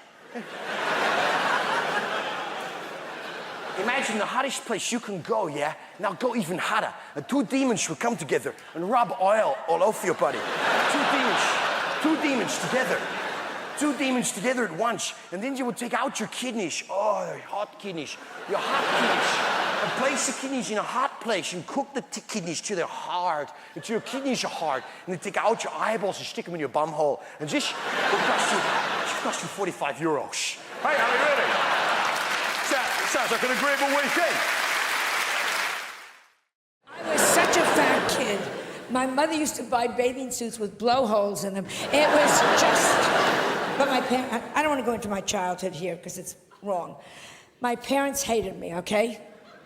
We're all going to hear the story, aren't we? When my parents handed me to. My parents, all I ever heard growing up is, why can't you be like your cousin Sheila? Why can't you be like your cousin Sheila? Sheila had died at birth. They just hated me. Whenever we would go like in front of a street, each parent would take my hand, hold our hand, we're crossing the street, and then they'd swing me into the traffic. They used to say, take candy from strangers. Ask the funny man in the raincoat, does he own a van? It's just... No, I had a very bad childhood, and that's because, and I'm sure none of you give a damn, but I was the only Jewish kid, this is the absolute truth, growing up in an all-Catholic neighborhood. You know what that's? The Irish people. Only Jewish kid in a Catholic neighborhood. You know what that's like? You were all doing Hail Marys, I was doing Hail Murrays. I mean, it was just... No Christmas tree? No Christmas tree. Do you know what that's like when you're the only kid without a Christmas? Because everybody has Christmas trees. And nowadays, it's like, well, we do it for all faiths. That's such bullshit. Yeah, we walk into an office building, and there's a Christmas tree, and there's a menorah. Bullshit. The Christmas tree goes up, up, up, up, up, up, up, up, up, up, up. There's like a little shitty menorah with 2 orange lights that some angry Puerto Ricans lit backwards. I mean, yes. Juan, you lit those lights backwards. Fuck you, you killed our Lord. I mean, it is just... So, I'm at the age where I figure, screw it, I'm gonna have a Christmas tree. I got the biggest Christmas tree I got a 2-story high Christmas tree. I put everything you could think of on that. Up, up, up, up, up, gorgeous, gorgeous, gorgeous. On the bottom, I got the manger. I got the whole goddamn thing going there, the wise men, the sheep. And the only thing is, I have the baby, but I'm Jewish. I got him a nanny. It was just, oh yes. And I redressed Mary. She didn't look good. That stupid thing over her head, come on. I put her in a Chanel suit, Manolo Blahniks, and a Louis Vuitton pocketbook. You're the mother of God. Look it. It is just... Am I wrong? If she had looked like that, she would have gotten into the inn. Yes. The point is, it's about looks. Mary, she looked good. She would have done better. Mother Teresa, oh, don't give me, oh. Mother Teresa, if she had looked better, she'd be a saint by now. Was she a bow wow? Yes. Did she need electrolysis? Let's talk to each other here. Even lepers were throwing their fingers at her. Here, get away.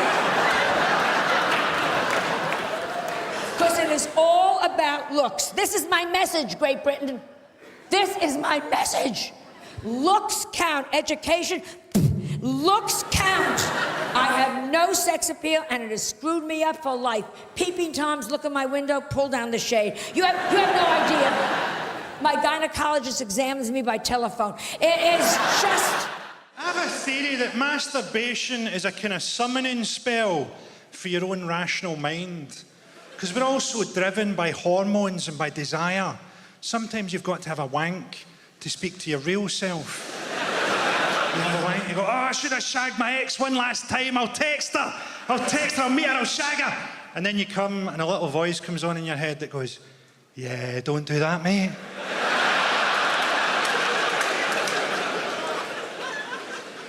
You've got to be careful with jokes, haven't you? Because not everybody's got a sense of humour. I can remember when I first realised not everybody's got a sense of humour. I was 13, I was at school, and we were doing a class on stereotypes. The teacher was a really good guy. He's just talking about how stupid stereotypes are. And he was talking about a stereotype that day that's so old-fashioned and so Scottish that you definitely won't have heard it. Have you ever heard the stereotype that deaf people are really strong? That was a genuine thing when I was growing up. Deaf people, particularly deaf and dumb people, were believed to be really strong. And the teacher said, think how stupid that is. Have you ever seen a deaf contender for the heavyweight championship of the world? And me, aged 13, I put my hand up and I went, there was one, sir, but he was disqualified for punching after the bell. And nobody laughed. And I knew right then that life was going to feel pretty long. You've got to have a bit of leeway with jokes, haven't you? I can't write jokes for the average person, can I? The average person is Chinese.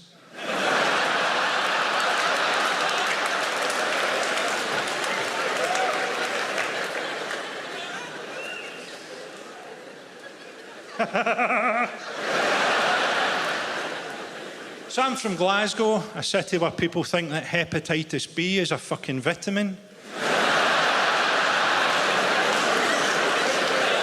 To explain Glasgow's attitude to you, this happened to me recently. I was having a wee snooze in a park, because my career's been going really well lately. I was having a wee doze under a tree, and a guy came up to me and he went, "Do you know your problem? You're fucking unapproachable."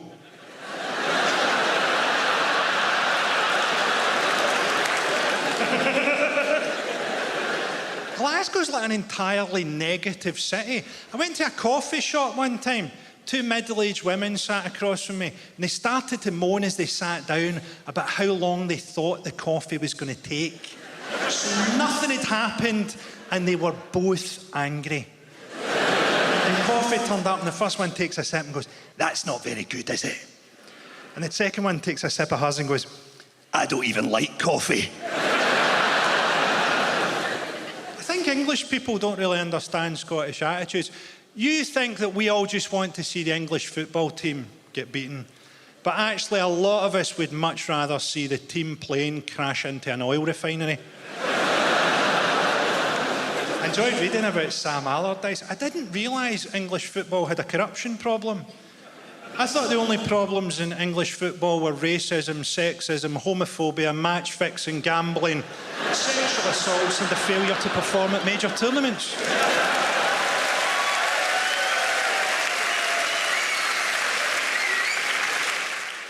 Start by thanking the BBC for letting me be on the show. It's like really awesome that they did. I mean, it doesn't pay that well, but it's just really cool to be here. And they've been so generous. They put me up in a hotel right next to a casino in the city, and they didn't have to do that. I'm not criticizing the BBC. It's not their responsibility to know that I have a gambling addiction, because it's about self-knowledge. And when I go to the casino, I only bring the equivalent of $100 to gamble with, because I know I can afford to lose that. And I bring $25 for food in case I get hungry, and $800 for bus fare in case I forget something and have to go home a couple hundred times. It's quite a long flight out here, and of course I didn't get to board the airplane first because I don't travel with small children. The people who do travel with small children, they go on before anybody else. It's a nearly universal airline policy, and it's totally unfair. I mean, it's not fair at all. Never mind that I've spent the better part of a quarter of a century flying on the same airline, trying to earn enough status, enough loyalty, that maybe I could board the airplane first. Never mind that. Because that guy right over there made a single bad decision 3 years ago. So roll out the red carpet for His Majesty.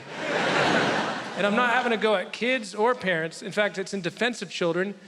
Little kids don't want to be jammed on the airplane right away. Small children do not enjoy air travel. And they've been making this abundantly clear for as long as I can remember. In fact, the airline should reverse the policy. They should say, small children stay at the airport till the last minute. They should say, anybody without small children, you may now board the airplane first, that you might enjoy a short moment of zen. Then the attendant would guide us like, okay, everybody just breathe in and release. Okay, here they come. I think I'm ready for this. But I also want to admit, in the interest of being open-minded, that I don't know why the kids got aboard first. And maybe there's a really good reason why the kids got aboard first that I don't know about, because I don't get to go on there with them. So I don't know what they do in there. I mean, maybe they got to do like a pre-flight sound check. I'm serious. Maybe they get on the airplane and they're like, wah, wah. Is that good in the back? Can you hear that? Is that sufficiently piercing? Okay, I'm almost ready to let them on. I just want to do a couple seat kicking warm-ups real quick here first. Check my distance. Get the volume up on that iPad. Turn the volume up on that iPad real good. I want people on the ground to hear me playing Angry Birds. You guys ever worry about the world? I get worried. I watched a documentary recently about how much the pollution from humans is destroying the environment. And after I watched that, I was so upset I couldn't even talk. I just had to go for a really long drive by myself and just think about shit.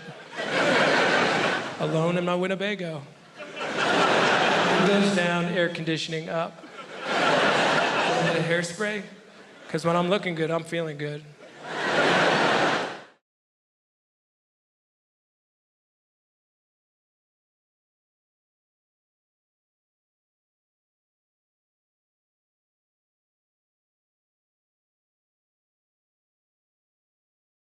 You don't need to be in the army these days to get a gun if you're a young person. A lot of gun crime on the streets, a lot of caps getting popped. I don't really know the solutions. I just know the problems. It used to be in the UK at 14 years old you could legally be in possession of an air rifle. Well, it's not a proper gun, it's still SWAT, right? But that get moved to 17 years old because 17-year-olds. They're dead responsible. If somebody was pointing a gun at you, you'd be going, that's fine, he looks about 17. He knows what he's done. 17 years old to be in possession of a firearm, but you've got to be 18 before you can be in possession of fireworks. 17, you can shoot somebody dead, but you've got to wait a year before you can frighten the shite out of a cat.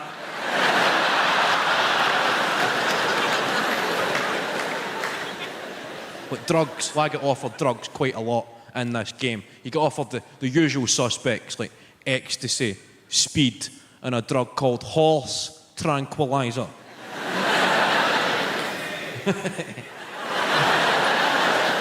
You shouting yay or nay? There.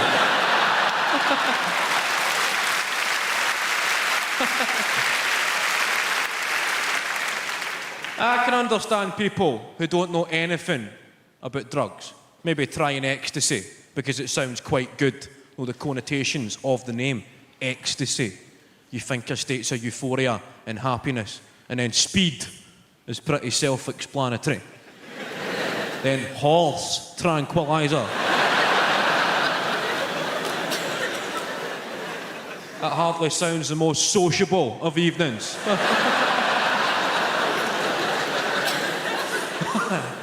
The fact I've replaced the original name with the effect it has on a horse. I think that's the way every drug should be tested. Give a lot of them to horses, then you can see what it actually does to you. It would also make the Grand National pretty interesting. 20 quid on the one that's breakdancing, please. I was watching a programme about children from the opposite end of the social spectrum. A programme called My Super Sweet 16th. Anybody seen this? Don't get too excited, it's quite shite.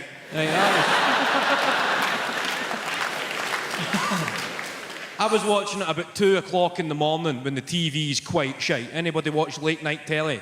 You ever been up that late at night when the TV just goes, get to bed? There's nothing to see here. Unless you're a deaf baseball fan with a gambling problem. Peter.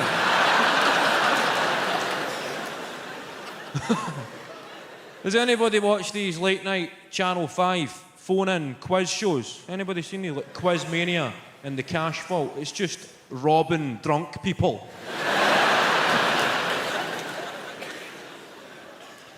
No, you come in at night, there's some guy going, okay, everybody, okay. Thanks for watching, okay. For £10,000, we're looking for a guy's name.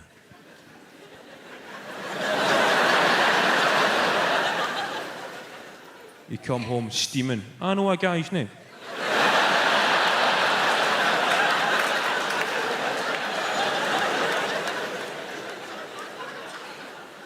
10 grand. I know a few guys' names.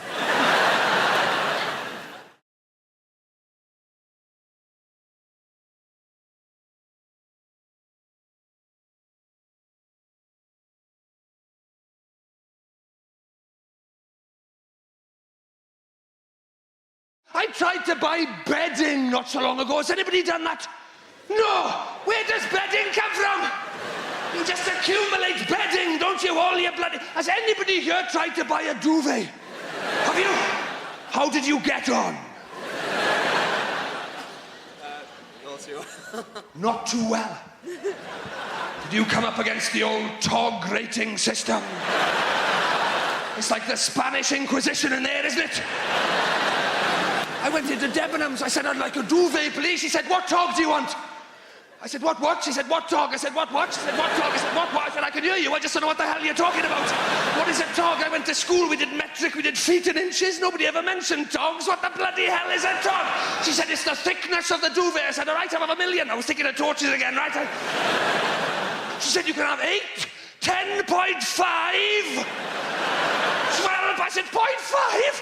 0.5 of a TOG? Now you're giving me 0.5. I don't know what a TOG is. How am I supposed to know if I want 0.5 of a TOG? She said, well, when are you going to be used there? I said, at night. Why do you think I'm going to be used there? It's a duvet, isn't it? When do people normally use duvets? It's like I only go to bed at Friday lunchtimes or in the ad breaks or when Jupiter aligns with Mars. It's a duvet. She said, but will you be using it 52 weeks of the year? I thought, no, I'm going to sell it to cash converters and buy it back every now and again. That seems to make a lot of sense. She said, if you're buying it at this time of year, get a 12.5. I said, what do you mean if? What do you mean if I'm buying it at this time of year? I'm here, aren't I? What other time of year can I be buying it? I said, you're here, I'm here. This is the sale. This isn't a dry run. This is Debenhams, not the Italian job. I'm not casing the bloody joint. Let's do it now.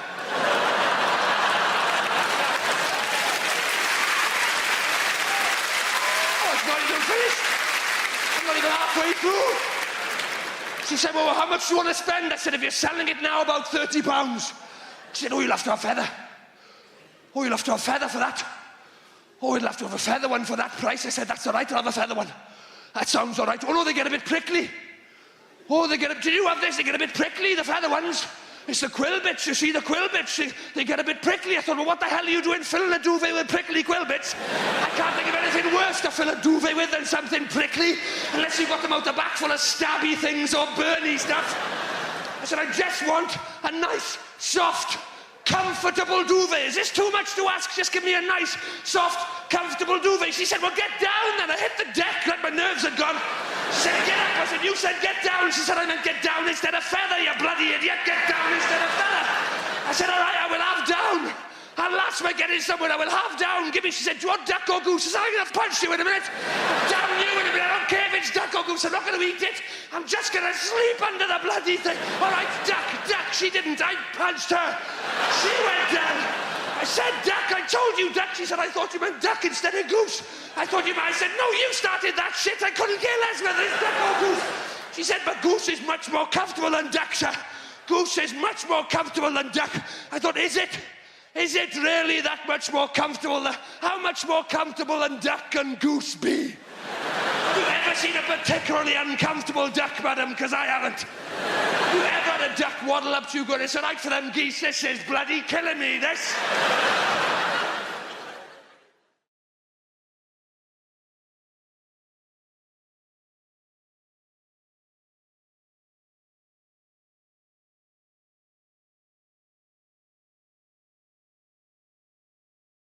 Are any Welsh people out there? Tell them!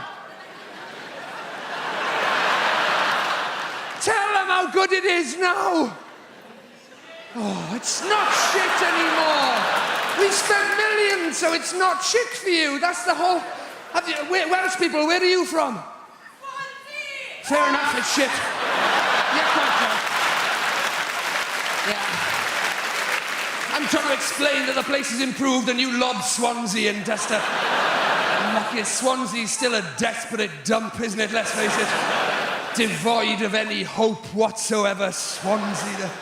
Have you been? There's a sign on the way in that says, kill our children, not your speed, isn't there?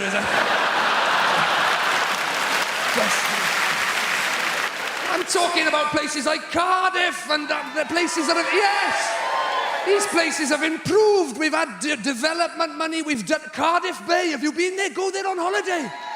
It's lovely. We've done it all up. You've got cafes and bars. You've got the sea down there now. It's amazing. Shoo, down where the shit was, that's all sea now, most of it. And it's going to be amazing when they finish it. Has anybody seen the posters of what Cardiff Bay is going to be like when it's all done? It's not. It's going to be amazing. There's going to be people chatting, laughing, texting. Welsh people, these are presumably. Having interesting conversations over dinner. We're all going to be a lot better looking by the time it's finished as well. You look out. Where they're going to get these people with fashionable glasses and teeth from in Cardiff, I got no idea. You've got to admire their optimism, haven't you? Fair play. Talking of optimism, you've got Cardiff Bay. I was there not long ago. Some of these restaurants, some of them have got tables outside. Al fresco dining in Cardiff. They're having a laugh on me. I tried to have a Twix at a bus stop in Wales a few years ago. It was too wet to eat, to be honest with you. Everybody's pretending it's Madrid. Come on, we'll sit outside. Your soup bowl's filling up faster than you can eat it, for Christ's sake. Stop raining! You never get past your starters after 7 hours of soup and rainwater. You give up. Through your gin and tonic's overflowing, the little umbrella's blown inside out. Turn it back into the wind! Turn it back into the wind! As waiters with frosted eyebrows fighting their way to the table. Spaghetti carbonara! Spaghetti carbonara! Sure, I'll get another one! I'll get another one! As people throwing life buoys to their bread rolls. I'll pull you in! I'll pull you in! Peas being airlifted to safety. Oh, Wales is improving. Even the valleys. Go to the valleys on holiday. Even the valleys. They are. Shut your face. They're getting better. They're getting better, the Welsh. I did a gig in Pontypridd.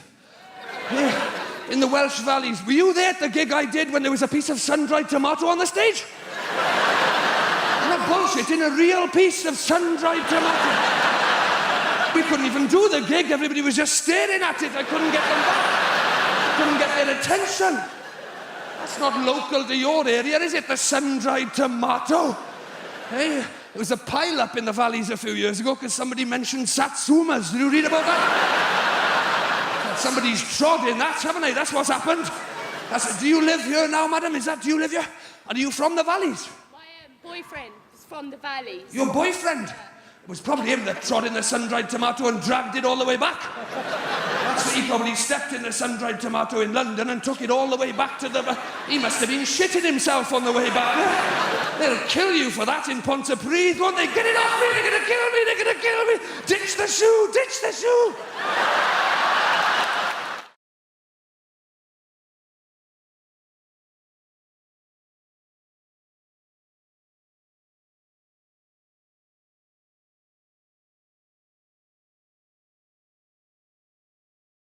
I'm freaking out.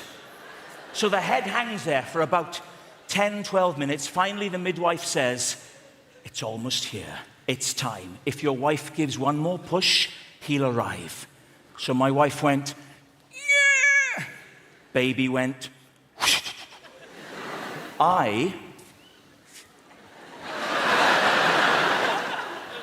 put the TV to mute.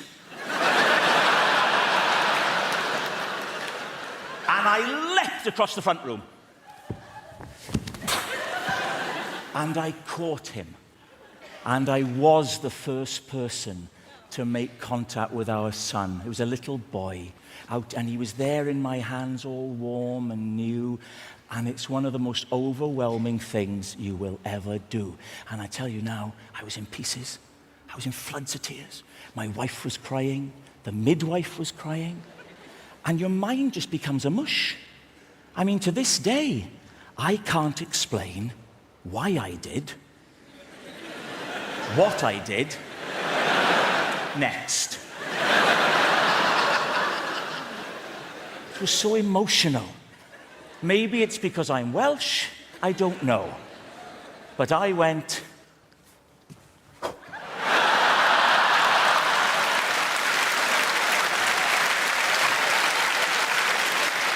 Well, thank God we hadn't cut the cord. He shot back. It was Junior Bungee. He ended up lying on the floor with all this umbilical cord snaking around the room back to his mother, yards of it. I thought, what the hell do we do now? I needn't have worried. Calm as a cucumber, the midwife walked over to my wife. She put her left foot on my wife's right foot and pressed hard. And just like a hoover, the cord went psst.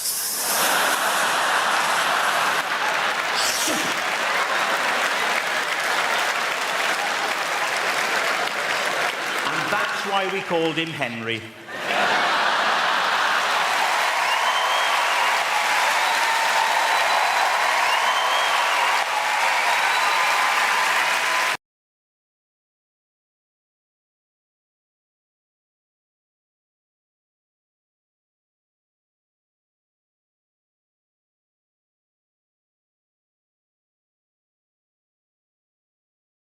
So the winter's drawing in. It's over. The summer was over. We never even had a summer. It was so depressing. Nothing happened, except there was a lot of rain, a great deal of rain. More rain ever since records began. Yes. Not that we have any idea what that means. There was this strange period in history with no records at all. People would leave their homes and go, it feels slightly different to yesterday. Is anybody writing this down? And then after a period of time, somebody said, enough's enough, I will write this down. I would like to announce that records have begun. That first day must have been quite a record-breaking day, don't you think? It's the hottest, wettest, windiest day since records began! This morning, I've only just started. I think about the wind as well, on the weather. Who cares about the wind? Could it be a stiff northeasterly breeze? I'm not sailing to work. I don't give a shit. People see that and go, I'll leave slightly later with the tailwind. I'll be there in half the time. Woo-hoo! Then the clocks are going to change. Nobody knows when the clocks are going to change. They change on a Saturday night. Nobody knows it's going to happen. Everybody the same every Saturday night, every year. They don't know which way or what's going on. You only find out about it late on Saturday night. You overhear somebody, excuse me, what was that? The clocks, they change. When? Tonight? Oh! Darling, the clocks, which way? They go back. Is that the good one?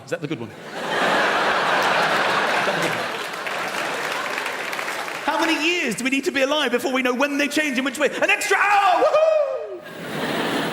The only thing we can look forward to, ladies and gentlemen, in this winter is snow. It's the only thing that gets us through, because the weather's terrible, but snow is the holy grail. Nothing beats snow. And normally, we get one day of snow, and you've got to hope that it snows overnight, so you can be snowed in. Earlier this year, it snowed in the middle of the day. You don't want that. I was waiting for my bus, and where I live, there's no tube. You have to wait for the bus. The buses actually originate there. The bus is already there. So it's even more frustrating. I'm waiting for the driver. We've got everything we need. We're looking for people. Can you drive this thing? And that's when the snow came. Amazing, instantly landing snow. The best of snow. I mean, the most unbelievable snow. And then I realized, oh my God, I could get snowed out. This is not what I need. The driver shows up, and he says, ladies and gentlemen, I regret to inform you, due to the chaos on the roads, it's been snowing 8 seconds at this point. We're cancelling the bus. There will be no running of this service. And we're like, well, hang on a minute. We bought our tickets. What are we going to do? How are we supposed to get home? There's no way to get home. What are we going to do? And he said, don't shout at me. I actually live at the other end of this bus route. I take this bus home, and then I'm relieved by another driver. And we're like, this is a very interesting development. How are you going to get home? So there's only one thing to do. Walk. It's the only way we can get home. It's the only way at all. I'm like, fine, okay. So we walked the bus route, led by the driver.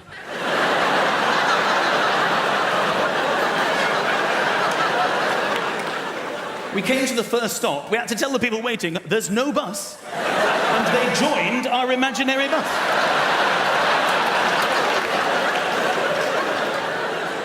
It was getting bigger and bigger. I looked behind us, I could see the next imaginary bus. Not a bus, just people walking. And it was catching up fast, because no one to pick up from the stops. And the driver saw this as well, and he turned around. He said, when we get to the next stop, don't tell them anything. Keep walking, they can get on the next one.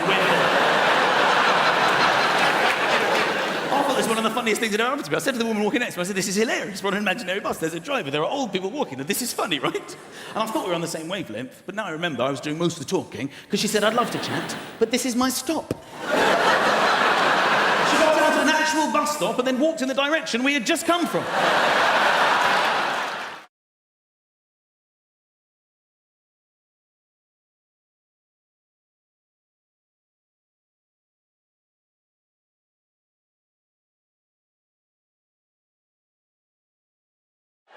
It's lovely to be here. I've come all the way from Brighton.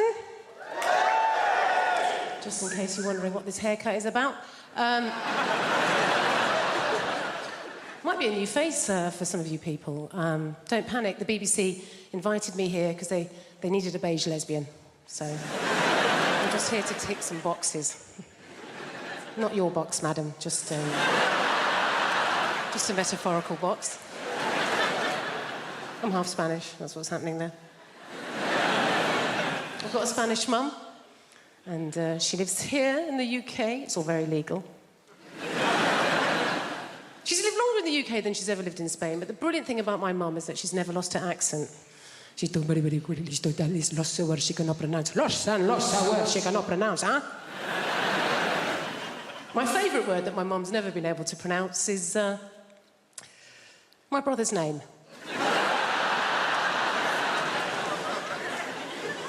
A difficult name. His name's Stephen. I don't know if you've noticed this. Spanish people, any word that begins with the letter S, they struggle, right? So my mum doesn't call him Stephen. She calls him Steven.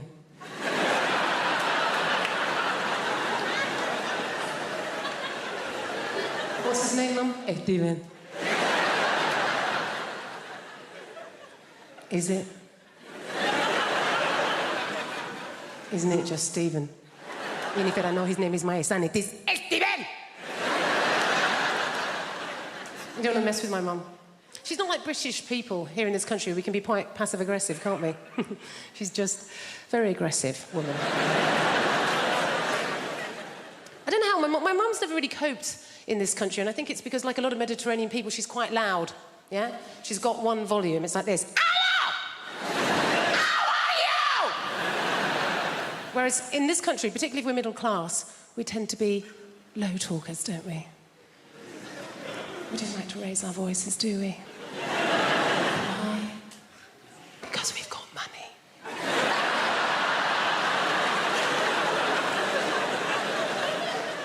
And we just assume that if you are raising your voice, well, you're probably poor. Or worse, foreign. Great thing about having a Mediterranean mum is they feed you. Oh, my God. She's always feeding. That's her way of showing that she loves her children, is to feed us. You know, I can remember going around friends' houses, you know, like English mums. Go around an English mum's house and the conversation with mum's more like this. I think you've had enough. My mum will feed you till you puke. Going on in my life, and my mum will relate it back to a meal that she's cooked. Do you know what I mean? Like, so good or bad, particularly if I'm depressed. If I phone up my mum and I've had a terrible day, yeah? I phone up my mum, conversation always goes like this. Oh, Jennifer, my God, I'm so sorry to hear that you're having a hard time right now, but you know what? Don't worry, okay? I made a soup. Come home, you sound hungry. I made a chicken curry, I made a lamb tagine, I made a casserole, Jennifer, I made some tortillas, some paella, some curry, Jennifer, you love berry curry, maybe some meatballs, some pork ball, beef ball, aniseed ball, banana ball. You're a lesbian, you don't eat enough balls. Please, come home. Eat my balls. Little request, if you know anybody who works for WhatsApp, just tell them to let us delete the message entirely, like it was never sent. Don't delete the message, but still write, Neil has deleted the message. Like a little telltale informer. So that your friend still texts you and goes, what was in that message that you deleted it? You know when it says delete for me or delete for everyone? Who picks? Just for me, and just go and delete it for me, yeah? Yeah, still want them to see the awful stuff I've written, but I don't want to be reminded of how much of a dick I can actually be, yeah. It's like getting a tattoo removed and walking into the laser place going, what are my options for tattoo removal? You got two options. First option, we shine a laser on your leg, remove the tattoo so no one will see the tattoo. What is my second option? We shine a laser in your eyes so you won't see the tattoo. I'll go for option number 2, please. Thank you very much. I bought a new phone. I fell for the ad. You can put the phone on somebody else's phone and you can wirelessly transfer the charge. And the company thinks people are going to use that. No one's going to use that. Your charge is the single most important thing in your life. Look at your friends. They would prefer to donate a kidney to a stranger than to give you 5% of their mobile phone charge. You ever been abroad?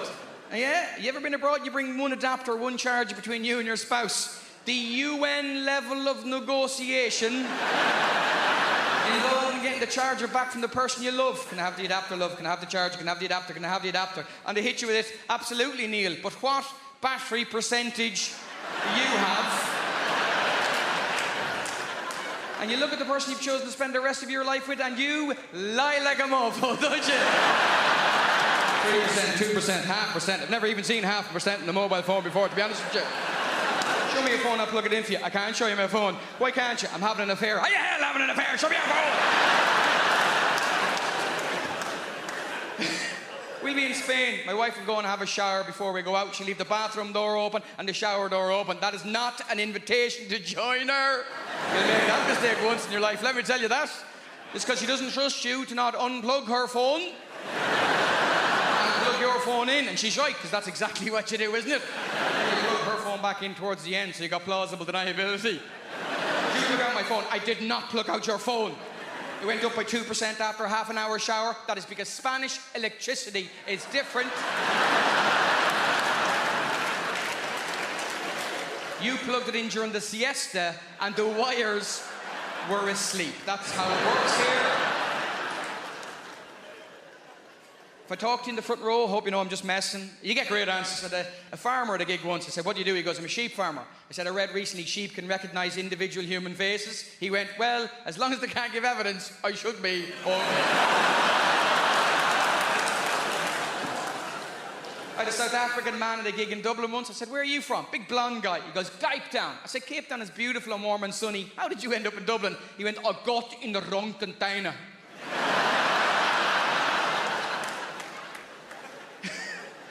The Irish guy, lovely fella, big guy, you know. Apparently we're going to be the most overweight country in Europe in a few years.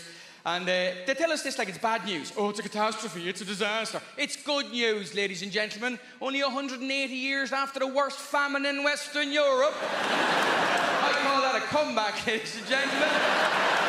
No one else has bounced back like we have. Those people in Pompeii just died. If they were Irish, they'd be selling lava lamps by now. Romantic, that's my problem. I love romance. Oh, I want to be in a relationship. I want to try edible pants. You can't edible solo, they don't let you. I'm absolutely fascinated by them.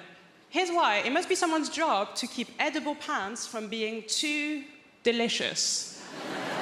Because they've got to be okay in context, but there's a team of scientists that's working day in, day out to make sure that none of us start craving them. Struggle being single. I'm a pick-me girl. Do you guys know what that is? A pick-me girl is a type of woman who's like me. I'm not like the other girls. Why? Because I like live music. Shackle me. I do like live music. Like sometimes I wonder if anyone's gone to see the band Placebo thinking it was The Cure. So I do think about that stuff.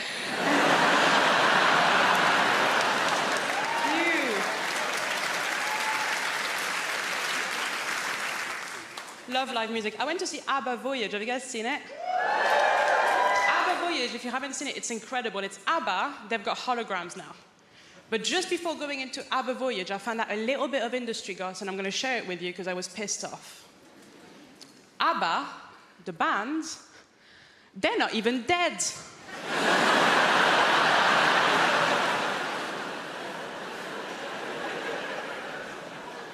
And they've got holograms, is it? You can't have holograms if you're alive. Hey, ABBA, go to work.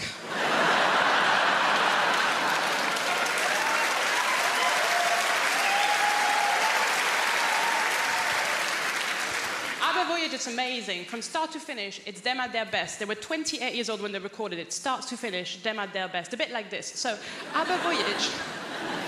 At the end of ABBA Voyage, sometimes the real ABBA, they come out.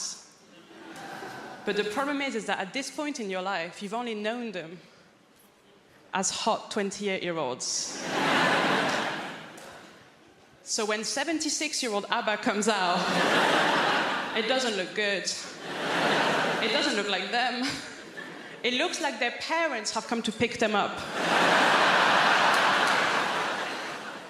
I am a pick-me girl. I lie about my interests constantly, I do. My new thing now is I pretend to like football.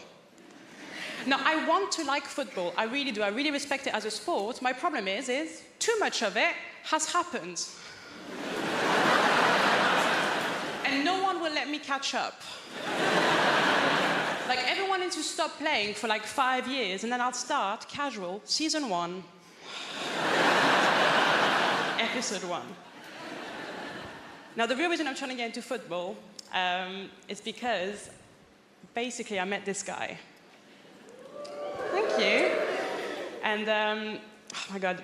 So he told me that he could have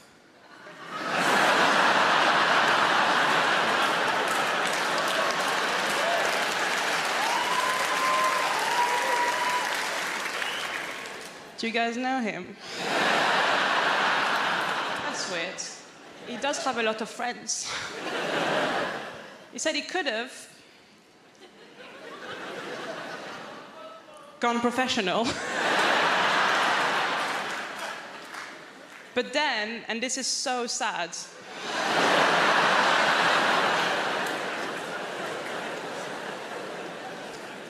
just before the trials,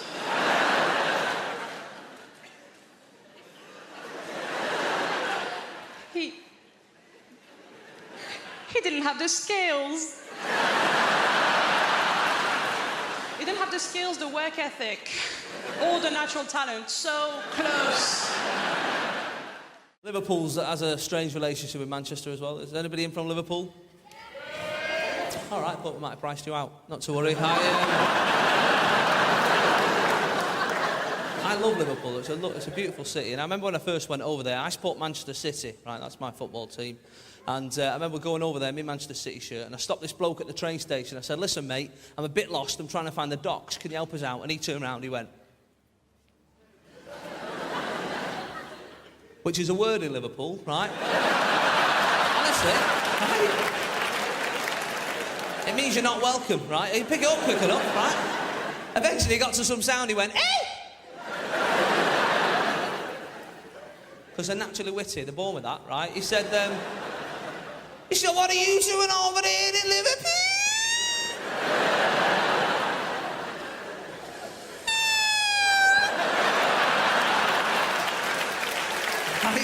I love him. I do. Now, at that stage, you're tempted to say calm down, but that makes things worse, right? You don't like that. I was very brave, though. I looked in the eye and said, listen, I asked you for directions, officer. You are bang out of order, mate. We'll deal with it. We'll deal with it. But football, has that problem, doesn't it? There's a lot of cities hate each other just because of the football. I support City, and obviously Manchester United is our nearest club. And we've got any United fans in? Of course we have. We're in Hammersmith. There's always a United fan. Every gig I do, there's a United fan. They're like rats. You're only ever 3 metres away from one of the bastards. Everywhere you go. Everywhere you go is a red. I love football, but I'm getting to this stage where I'm starting to dislike footballers. I don't know if anyone else has this problem, right? But these like multi-millionaires running around the pitch, every 5 minutes. I've hurt myself. There was a bloke a few weeks back, he missed 3 Premiership games with a dead leg, right? Now, that's not an injury, is it, a dead leg, right? When I was a kid, I had 3 dead legs in one day once, right? And that was for free. I still have to do PE and walk home. That's not an injury, mate. My granddad's favourite footballer was a German goalkeeper called Bert Trautmann, right? Now, in the 1956 FA Cup final, does anyone know what happened to old Bert? He broke his neck, look at you like the quiz team, bang straight in, no messing about. he broke his neck and carried on playing, right? That's how hard they were in the 50s. The metatarsal, not even invented in 1956. He just got up, carried on diving about with a wobbly head, right? Not bothered. Not bothered. Not these days, it's... the fans keep shouting nasty things at us.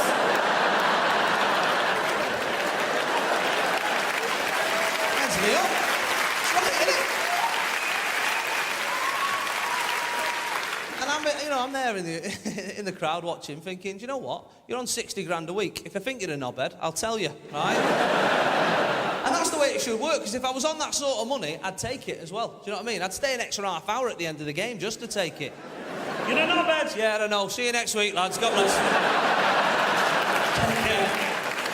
Yeah. Your mum's a knobhead. Yeah, but you should see her house. See you later.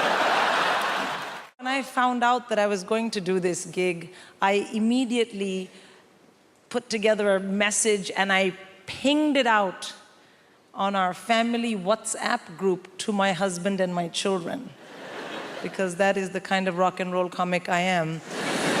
And my son, my teenage son, wrote back to me at once, and his message said, "Thug life chose you, brah."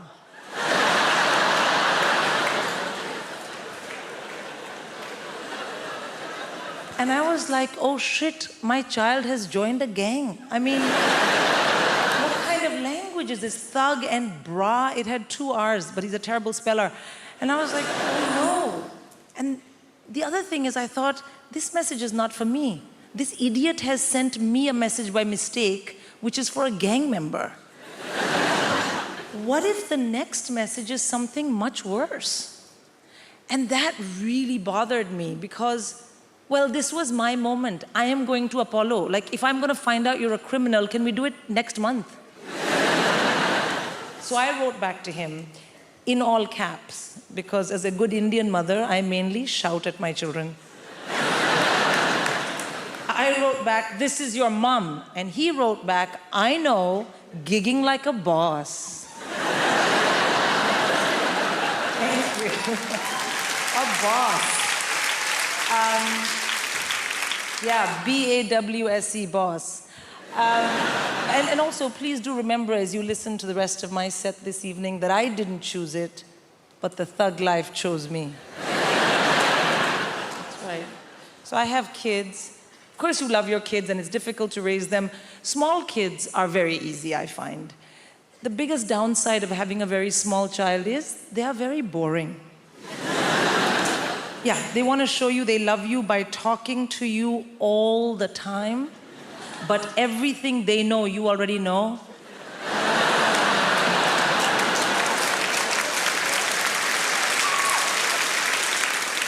I mean, literally zero value add in any of those conversations. But you do it anyway because they're your kids, you know? And you know what people say, small kids, small problems, big kids, bigger problems. And the reason is that as your kids get older, you have to discipline them properly. And I find this very stressful because I'm born and raised in India. So what I consider robust, healthy, high-quality parental discipline is frowned upon in this part of the world. That's not true. It's illegal. I know because I have checked. And I want to have really well-behaved kids, but that is no use to me if I am in jail.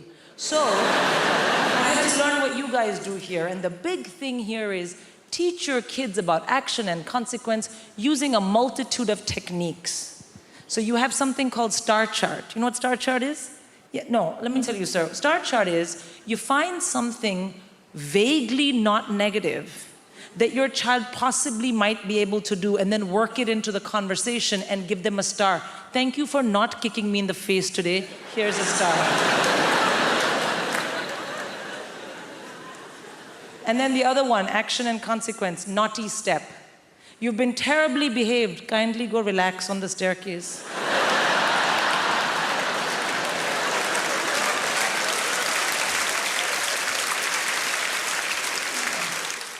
So the winter's drawing in. It's over. The summer was over. We never even had a summer. It was so depressing. Nothing happened, except there was a lot of rain, a great deal of rain. More rain ever since records began. Yes. Not that we have any idea what that means. There was this strange period in history with no records at all. People would leave their homes and go, it feels slightly different to yesterday. Is anybody writing this down? And then after a period of time, somebody said, enough's enough, I will write this down. I would like to announce that records have begun. That first day must have been quite a record-breaking day, don't you think? It's the hottest, wettest, windiest day since records began! This morning, I've only just started. I think about the wind as well on the weather. Who cares about the wind? Could it be a stiff northeasterly breeze? I'm not sailing to work. I don't give a shit. People see that and go, I'll leave slightly later with the tailwind. I'll be there in half the time. Woo! Then the clocks are going to change. Nobody knows when the clocks are going to change. They change on a Saturday night. Nobody knows it's going to happen. Everybody the same every Saturday night, every year. They don't know which way or what's going on. You only find out about it late on Saturday night. You overhear somebody, excuse me, what was that? The clocks, they changed. When? Tonight? Oh! Darling, the clocks, which way? They go back! Is that the good one? Is that the good one? How many years do we need to be alive before we know when they change and which way? An extra hour! Woohoo! The only thing we can look forward to, ladies and gentlemen, in this winter is snow. It's the only thing that gets us through, because the weather's terrible, but snow is the holy grail. Nothing beats snow. And normally, we get one day of snow, and you've got to hope that it snows overnight, so you can be snowed in. Earlier this year, it snowed in the middle of the day. You don't want that. I was waiting for my bus, and where I live, there's no tube. You have to wait for the bus. The buses actually originate there. The bus is already there. So it's even more frustrating. I'm waiting for the driver. We've got everything we need. We're looking for people. Can you drive this thing? And that's when the snow came. Amazing, instantly landing snow. The best of snow. I mean, the most unbelievable snow. And then I realized, oh my God, I could get snowed out. This is not what I need. The driver shows up. And he says, ladies and gentlemen, I regret to inform you, due to the chaos on the roads, it's been snowing 8 seconds at this point. We're cancelling the bus. There will be no running of this service. And we're like, well, hang on a minute. We bought our tickets. What are we going to do? How are we supposed to get home? There's no way to get home. What are we going to do? And he said, don't shout at me. I actually live at the other end of this bus route. I take this bus home, and then I'm relieved by another driver. And we're like, this is a very interesting development. How are you going to get home? So there's only one thing to do. Walk. It's the only way we can get home. It's the only way at all. I'm like, fine, okay. So we walked the bus route, led by the driver.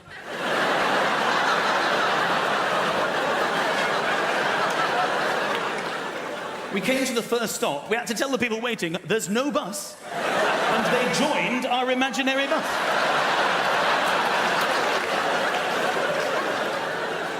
It was getting bigger and bigger. I looked behind us, I could see the next imaginary bus.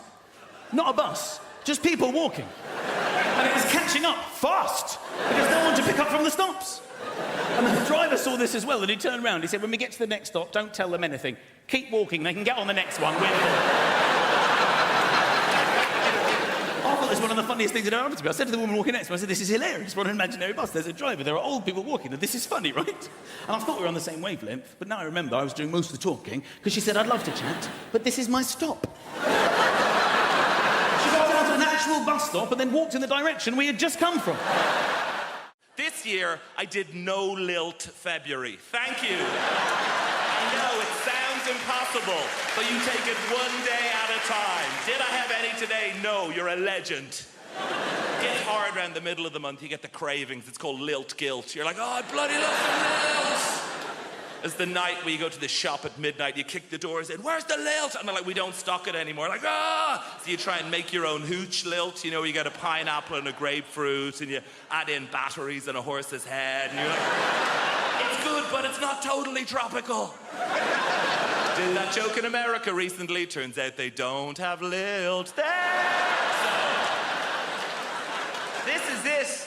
This is all I do. Imagine if this was your actual, I go like blah, blah, blah, and you go, ah, ha, ha, ha, money. I can't believe I get away with it. You do actual, proper London jobs, you know, like blacksmith, you know? Farrier, brunch DJ, the big three. I tell you, I do not trust people who work in offices. I know, right? What are they doing? Nothing takes that long. They're planning something. They must be. Do you know? Do you ever call in to visit your friend in an office unexpectedly? Everyone just shits themselves. They're like, what's he doing here? Cover the screen, lie across the spreadsheet, get him out. Kind regards, warm regards, best. That's how they talk. I've seen the email. Hey, I know what it's like in the real world. Look, sometimes I check in your world. Oh, gross, back to showbiz. And no, I'm very self-aware of the level of fame that I have. I was in a supermarket recently, and an older lady came up to me, and she put her hands on my shoulders, and she said, "You are vaguely familiar." And that is it. I did a gig in Wrexham, and I was at an ATM machine, and a guy cycled by, and he shouted at me, "Surprised to see you at an ATM machine." And I've been obsessed with it since then.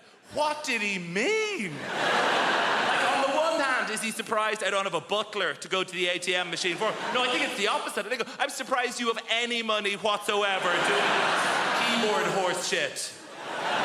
Here's my greatest ever showbiz tale. I did a gig in your Milton Keynes recently, thank you, and I was staying in the Milton Keynes Hilton, and she is the least well-known of all the Hilton sisters. And I checked in after the gig at like 12:30. Room 303 is where this took place.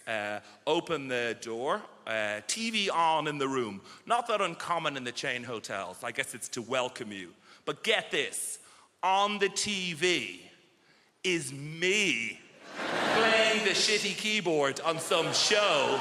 Immediate thought is like, is this a service they provide to all guests? If so, no, it's the realization, this is it. I've arrived, and I waltz into the room, down the little corridor with the loo away to the left, and as the room opens out, there is a fully naked man lying on the bed. So they've given me the key to someone else's room, but he is lying there, watching me on the TV, and he looks up.